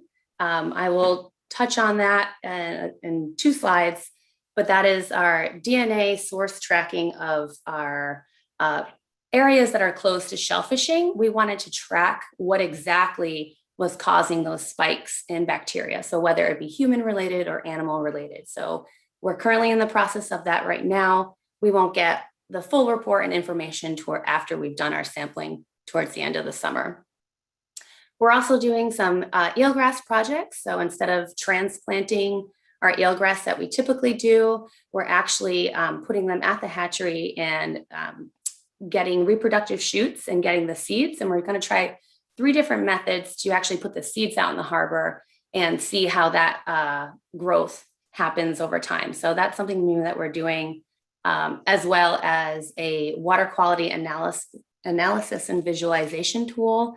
I'm sure some of you have already hopefully heard about it. We did a little outreach with that about a month or 2 ago, and I will discuss that a little bit later. But some future projects I did want to highlight. Again, I talked about the dredging of Myacomet Pond, which was included in the fiscal year 2023 capital request. Hopefully, we also just put in a grant for bioretention bioswales homeowners toolkit through a SNEP grant. And another one would be our Nantucket Harbor Watershed Groundwater Study with the Great Harbor Yacht Club Foundation, which may have a PFAS component of groundwater into our harbor. So next slide, please. I'll go through these quickly since I kind of just did. But again, this is our Adopt a Pond program. I have about 3 people or 4 people. So if anyone can advertise for the word that they can do a little citizen science monitoring to reach out to me, that would be great. Can leave my email address, but that's something that's been going on this year because harmful algal blooms are a big one in the summertime with the warmer temperatures and rain, and it causes an issue for humans and animal health. Next slide, please. So this is what I was talking about. Again, very hard to see the different colors of the legend, but this is our the Division of Marine Fisheries, their shellfish area classification maps. So on the left is part of Nantucket Harbor. And so the red is prohibited, the green is approved, so that's open. There's no, nothing on that one. You can go, it's open. And then the area that was new is the conditionally approved, which is like the blue area. So that is due to the moorings. And again, we're working and with the harbor master, hopefully to get more information about what we can do to help lift these restrictions and get more information out to like the public, as this is a new thing to us as well. So our microbial source tracking, this is done for the areas that are red, which is prohibited areas.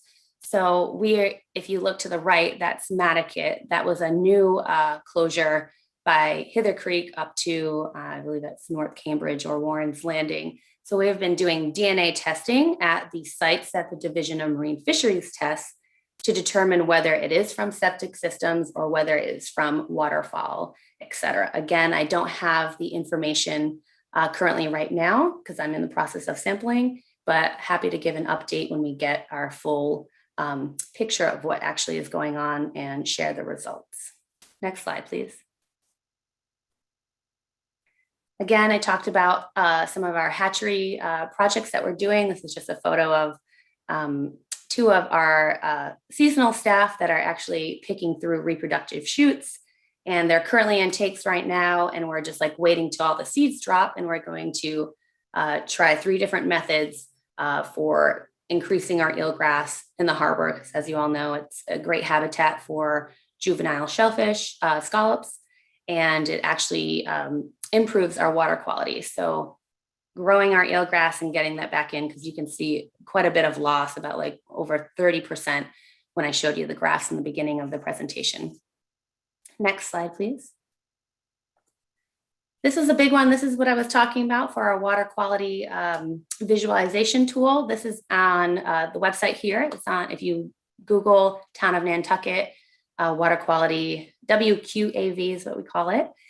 This is actually gives the public a chance to go online and find the trends of water quality parameters that they're looking for. So I'd love to do a little, when we have more time, kind of walk people through how to use this. It is, at first it looks a little intimidating, but you can click on our sampling points for our years from 2010 to 2020 and see, okay, what was the salinity? What was the total nitrogen? And so I get a lot of questions of people asking me about our water quality and, waiting on reports, but now people have the option of going on our town website, using this tool and seeing what's going on for themselves and being their own scientists and looking at graphs and looking at trends. And we tried our best. It's always room for improvement, but there's a lot of parameters that we explained.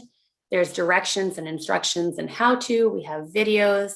So we try to put as much as we could so that people would feel comfortable utilizing this tool. So this is a big one that hit this summer, and I'm hoping people get a chance to go out and use it. Next slide, please. This is one of the grants that I just talked about. We applied to the Southeast New England program. This services Southern New England. And what this proposal specifically was looking for was to offer communities technical, financial, training assistance focused on stormwater and watershed management, as well as ecological restoration and sustainable finance. So we were looking something that was green infrastructure that would assist with our coastal flooding, assist with filtering our stormwater, and bioswales is a beautiful green way to help assist with our stormwater. So that is something that we're waiting to hear back from. So hopefully we'll hear some good news. Next slide, please. I know that was a bit rushed, but if people have any specific questions or something on the slides that you want a little more explanation, happy to dive in. Just wanted to keep it relatively brief. Thank you, Thais. Any questions or comments? Well, there's a lot there. I got excited on a bunch of things, but the last slide of it was it SENP, that type of infrastructure, like that. Is that mostly go in coastal areas, or could that kind of go almost anywhere just to help with No. stormwater? Yeah, it could go anywhere. We were looking as this proposal was for more of like community assistance. So they would fund and bring out contractors to help implement like, manageable things that we could do. And so this is for a homeowner's toolkit for installing bioswales. Essentially, they're similar to rain gardens. They're just moving the flow of water to a rain garden. But yeah, I feel like it's a beautiful, relatively easy way. And especially if we start with just homeowners being able to have more information on that and creating a toolkit for them, then they can also impact their own way of improving our water quality through that. So fingers crossed, we'll see relatively soon. Hopefully they'll let us know in August if we were awarded it or not. I had another kind of question on non-scientific. How do you and Jeff feel on the fight for the eelgrass? Are we making grounds with stuff you're doing, or is it you make a little ground and then it just gets destroyed for whatever reason with people issues? Yeah. There's a lot of things. I think we're excited that we're doing new projects. So before we used to partner with the land, or we do partner with Land Council for harvesting eelgrass in certain areas and then transplanting it into hussy shoal. So this year, we're hoping that by using the seeding, it might actually be easier than getting all the divers out to hand transplant eelgrass. And by utilizing some of our flow through tanks, because we have space at the hatchery, why not? So seeding hopefully will reach a lot more areas and we can get that out. So it's again, a pilot project. We won't know until a couple of years from now. So we're excited about the hope for that. But yeah, eelgrass with coastal development and more ferry movement and boat use and moorings. It's a struggle, but at least we're trying to counter that with the efforts that we're doing. Matt? Yeah, I have one question and then a couple of comments, just general. I'll do the comments first. First off, we have a wetland in front of sales, and those, we do that's supposed to screen the, sort of filter some of the pollution that's running there. The thing we have to remember with those is they need to be maintained. At some point, you have to measure and dig out the dirty dirt and then replant it. It's similar to having a pad in a storm drain and never cleaning it. At some point, you have to clean it, and I think that's forgotten sometimes when we do this. You do the initial thing, and isn't this great? But like a lot of life, there's a lot of maintenance. That was number one. The other one, I know, Ty, you were saying you were looking at, sort of what do we have to do to get the shellfishing, more of the shellfishing opened. One of the residents here who speaks to the marine fisheries, what he has been told is that if we put in place stricter regulations, on tanks and things in the harbor, that they will open it. And that's, tight tank, that putting dye tablets and locking the tanks and having a better process in place. And so that would be something to follow up on when you're getting to that, trying to get those places opened. And then my question is, we test for nitrogen, but what other things, what besides nitrogen, what else should we be testing for that's harmful to eelgrass and biological life in the harbor? And do we test for these, or should we? Yeah. So what else should we be checking? Yeah, so you're absolutely right. I think we focus on total nitrogen because that is like the big one for water quality. And so as soon as you're getting high levels of that for marine systems, and then for freshwater systems, it's phosphorus. So it's different. But so that one we focus because it's a limiting nutrient. And so when you get a little bit of excess, things just start to, blow up. So we are doing several other different parameters, and we do several other, we do ammonium, nitrite, nitrate. We test chlorophyll levels, salinity, dissolved oxygen. So there's a whole a plethora of stuff that we test for. I just like to indicate that one just to, because then you'd get lost in all these different lines and graphs. So we actually are doing, we're doing a lot, and we are testing the standard water quality parameters that you should be testing for, and that we have guidelines through, and it's not just, town. It's like we do this similar testing for Massachusetts and then federal. And so, and then we do even extra on top of that, because the town is, it's good. They're conservative and they want to make sure they're encompassing and getting everything in a good picture of our water quality. So we are. Thanks, Matt. Jeff, were you going to say something earlier, Jeff? I was just going to say, I think Thais explained it pretty well, and we're happy to take questions at any time. And I think we're really looking forward to getting the water quality plan as part of the strategic plan goal in front of you guys to review here in the next couple months, and try to get some of that underway and keep making great improvements. I mean, we've taken great strides in the last decade, so I think we can keep the ball moving. Thank you, Jeff. Thank you, Thais. Thank you.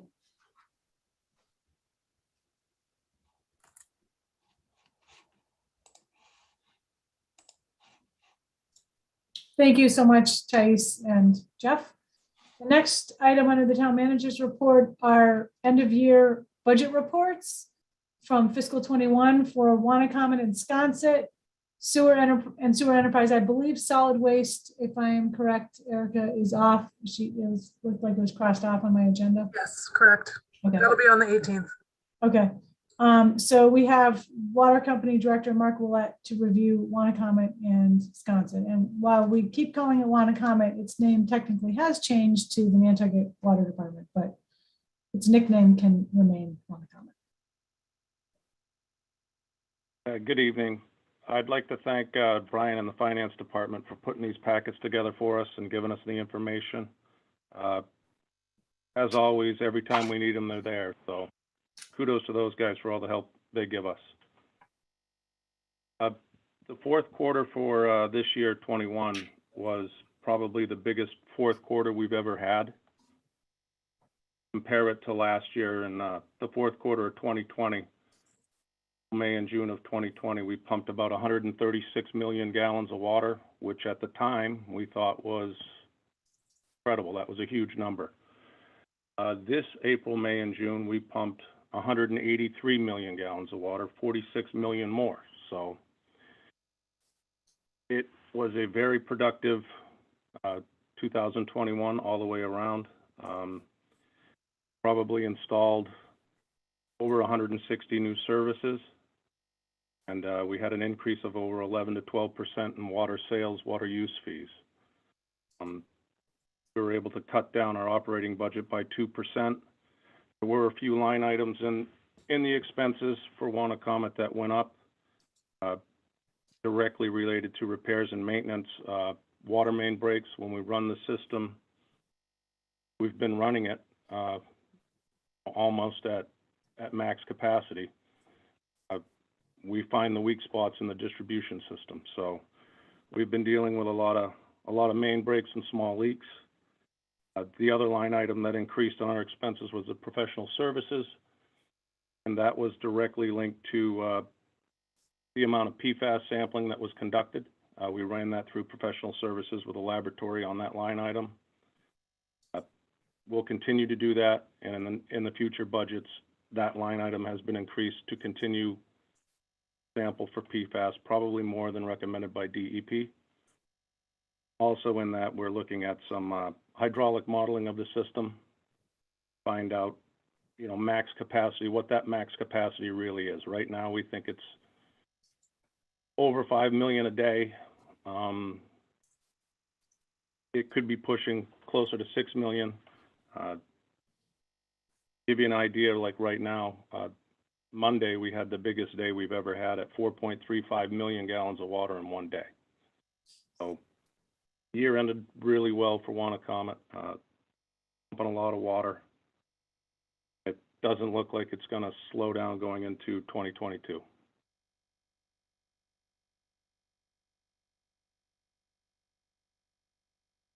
I move on to Sconset.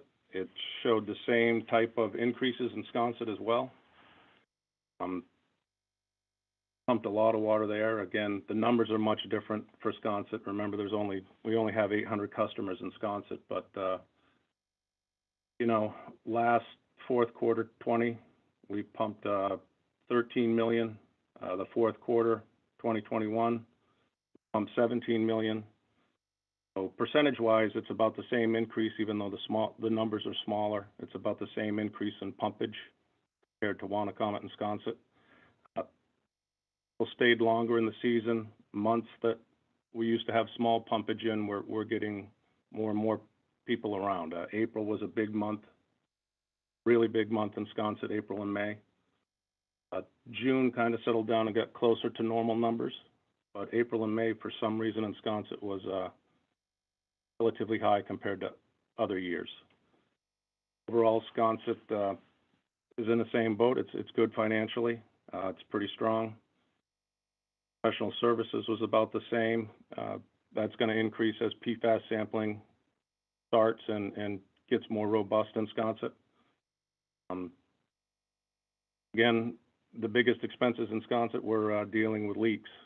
That system's a little bit smaller.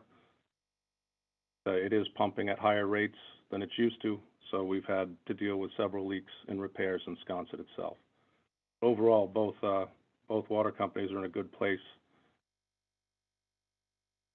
More than what we expected to do during, not knowing what was going to happen with the pandemic. But there's a lot of people here, and we're selling a lot of water. And as far as I can comment a little bit on the drought management and our new permit. I'm getting a lot of questions about that lately. We have a well off of Russell's Way that is called our trigger well. The depth that we have to measure in that well, when we find that depth of 24.9 inches, that starts our drought trigger. We are still almost 7 inches above that, even as dry as it's been. And I know that doesn't sound like a lot, 7 inches in a well, but when you try to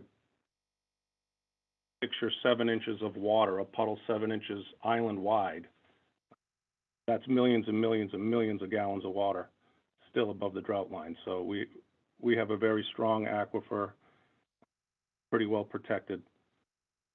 And we're doing good in drought management. I don't see any water restrictions anytime soon.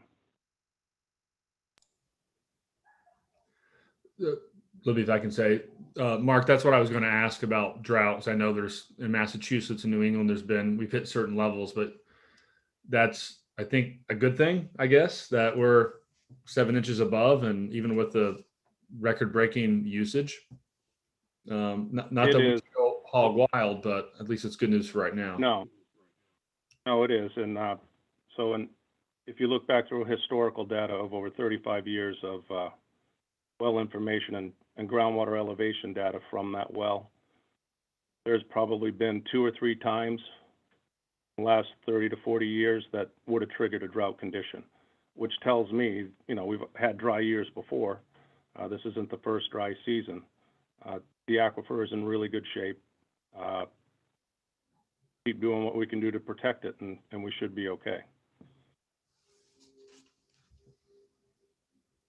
Any questions or thoughts for Mark? I don't see any. Thanks, Mark. You guys. Thank you very much, Mark. So next, I think we will go to the sewer director, David. Good evening, everyone. Thank you. Sorry about the radio. Sewer department as well as we're in pretty good shape. It's been an extremely busy year. The permitting and everything, our revenue was up about 36%. Has to do with the amount of permitting that we've been doing, changes in some of the fees. And to date, we have permitted 406 individual permits have been issued for just the Schimmel project alone this year already. That's with multiple structures on properties, et cetera. So permitting has been on a very strong track over the last year. Working very closely with the finance department as well. I want to give kudos to Brian and his team as well. We work with Rob on a daily, sometimes hourly basis down there with the sewer privilege fees, and now the what's called the sewer capacity fee. So we work very closely with that department. Some of our expenditures were up this year with professional services, sludge disposal, and some maintenance expenses have been up because of extremely long lead times nowadays to try to get new pumps, equipment, parts, valves. We've actually had to spend a little bit more money on older pumps and stuff to try to keep them running while we wait sometimes 16 to 22 months. It's the demand has just been incredible for materials. Chemicals are running short right now across the entire industry. So some of our expenses have been up. As far as that goes, our utilities seem to be about in the same place. We're still running dewatering currently. We're running almost 16 hours a day right now just to keep up. But we're doing it with different techniques and operators. So we're trying to save some electricity costs, especially. So some of our numbers have gone down on that. We are in very good shape still. I don't know. I won't go too much into any other depth unless anyone has questions, but we're doing okay out here. I'm very lucky to have the support I do, and I'm very lucky to have the crew I have. I don't know if there's any questions. I don't think so, David. Thank you for all you do and your crews. Thank you. And I hate to be the bearer of the bad news with all the sewer numbers for COVID, but we keep testing every week. I think I'm really happy that we have that test. I just think whoever came up with that idea to figure that out and streamline it, it's a great idea and a great predictor. So I think it's a huge tool. I think it's one of the best tools we got right now. So I appreciate everyone's support on that. It was all Libby's idea. No, it wasn't my idea, but thank you, David, for keeping it going. He's very diligent about getting us the numbers very timely every week. So that was a team effort there. And I think private citizens actually helped get it put forward. So thanks to them too. Mr. Chair, I have two other quick things. I wanted to make note that I'm sure that you all subscribe to the monthly Town Manager e-newsletter, and wanted to make note that the Harbor Masters Nantucket Lifeguard Program is being featured in the United States Life-Saving Association's August Spotlight program as the Spotlight agency. And just quickly, for a lifeguard program to be a certified USLA agency, it must meet and maintain a number of difficult training and equipment requirements.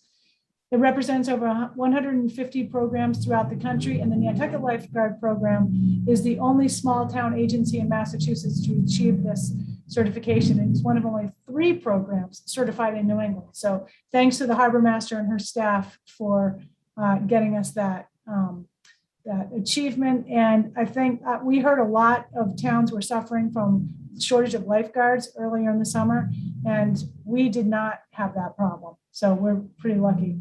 And lastly, I just wanted to mention, I think you all know this, I am traveling with the Harbor Master and with our public outreach coordinator to Wisconsin on Friday to attend the christening of the USS Nantucket, a new Navy vessel. I will give you a full report at your next meeting. And Libby, aren't you speaking? I am speaking. I have remarks that are not supposed to be more than 4 minutes. And so far they're like 4 minutes and 10 seconds, believe it or not. So I do some trimming. Thank you for representing us.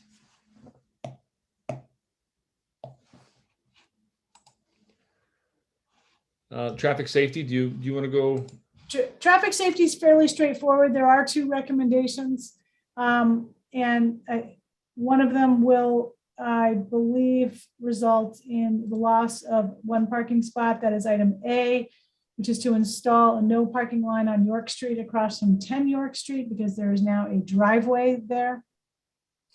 And the second one is resident requests for no parking on either side of Parker Lane.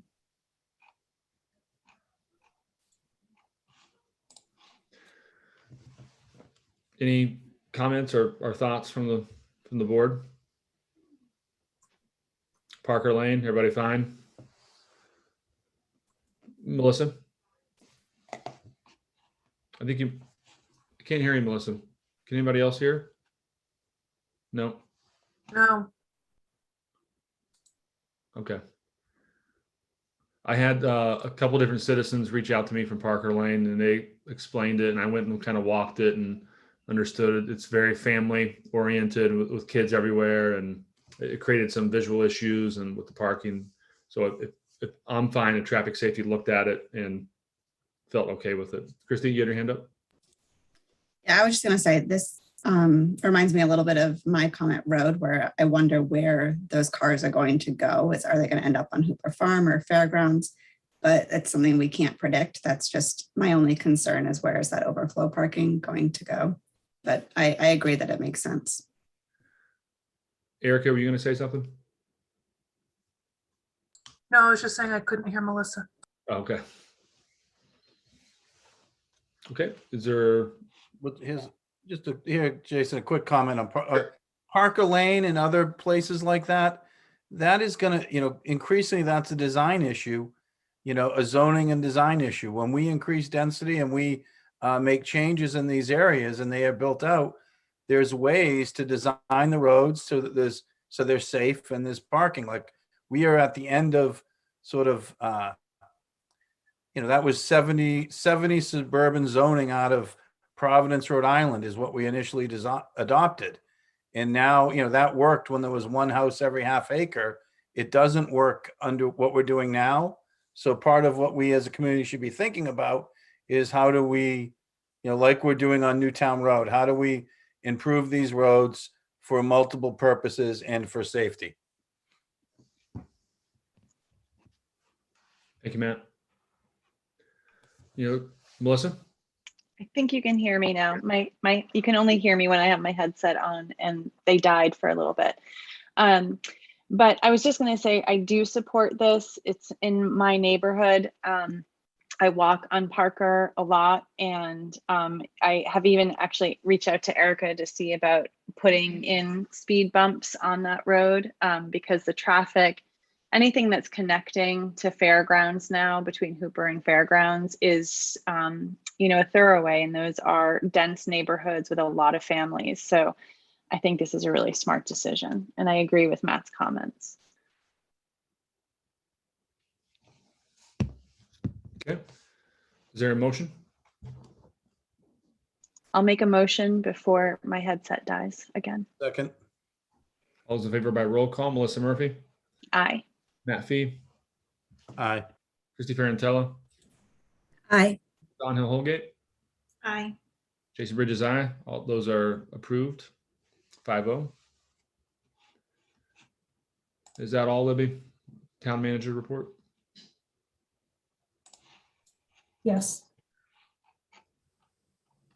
Okay. Select board reports and comments. Any committee reports or comments? Christy? Thank you. I just wanted to give an update. A few of us from the Affordable Housing Trust, town staff, the land bank, and Act Now went over to the Vineyard for a day to see how their land bank and their community land trust works, kind of how their model works, how they've been able to work together. And it was just a really collaborative day of our land bank meeting with theirs and really seeing how they've been able to work together. I think their first project was in 1991. So they've kind of figured out the kinks of how to get things done and kind of pass that knowledge on to us. A few things that are interesting about the Vineyard compared to us. They obviously have 6 towns, and each town has their own kind of planning board, select board, all of that. But they have a Martha's Vineyard Commission that oversees planning across the entire island. And anything that's over 5 units or 5 acres has to go through this commission. And this commission was created right around the time the 40B, Chapter 40B law was created.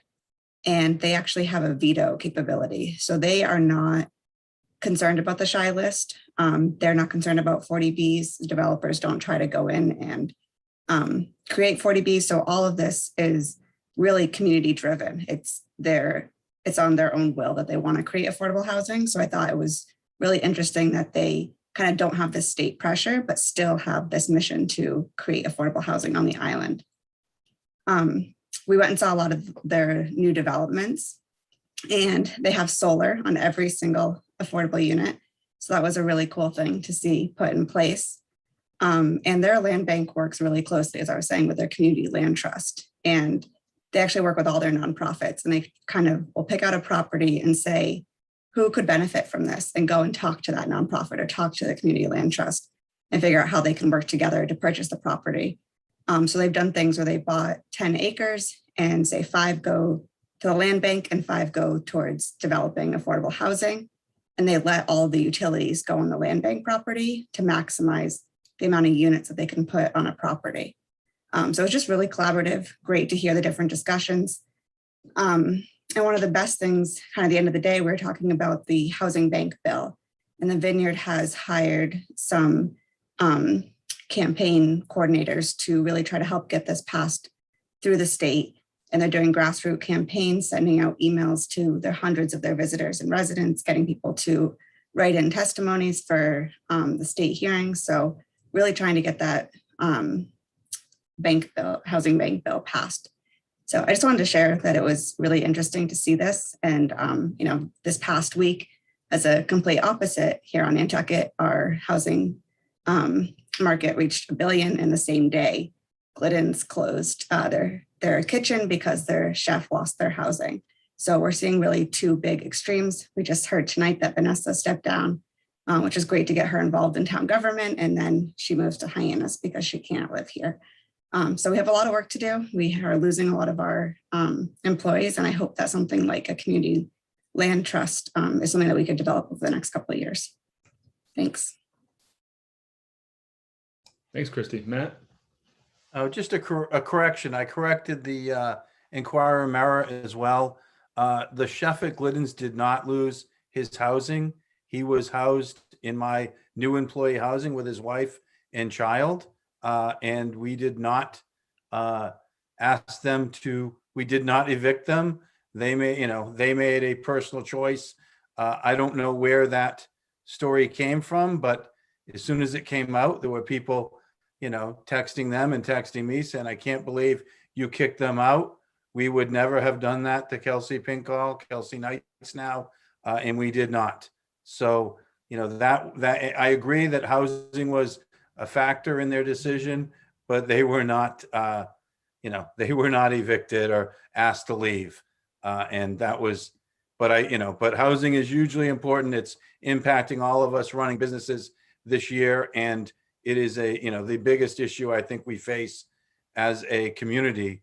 And from a business standpoint, from a quality of life standpoint, from a sort of having a community still here standpoint, figuring out housing is more important than just about anything else that we've got to deal with. So. Thank you, Matt. Melissa? Thank you. Christy, thanks for the update. I was so happy to see this, and I think it's a really wonderful outcome of the conversation the community had around Article 97. And I really am looking forward to some creative solutions and partnerships between the Land Bank and Affordable Housing Trust. I think together they have a lot of power to make significant change. Thank you.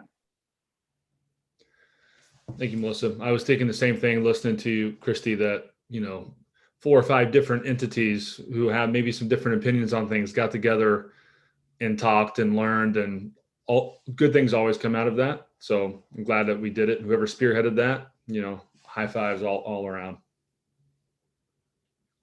Anything else? Committee reports, comments? Okay, motion to adjourn. So moved. Second. All right, all in favor by roll call. Melissa Murphy? Aye. Matt Fee? Aye. Christy Ferrantella? Aye. Jason. Aye. We're adjourned. Thanks, everyone. Thanks, Libby. Thanks, Erica.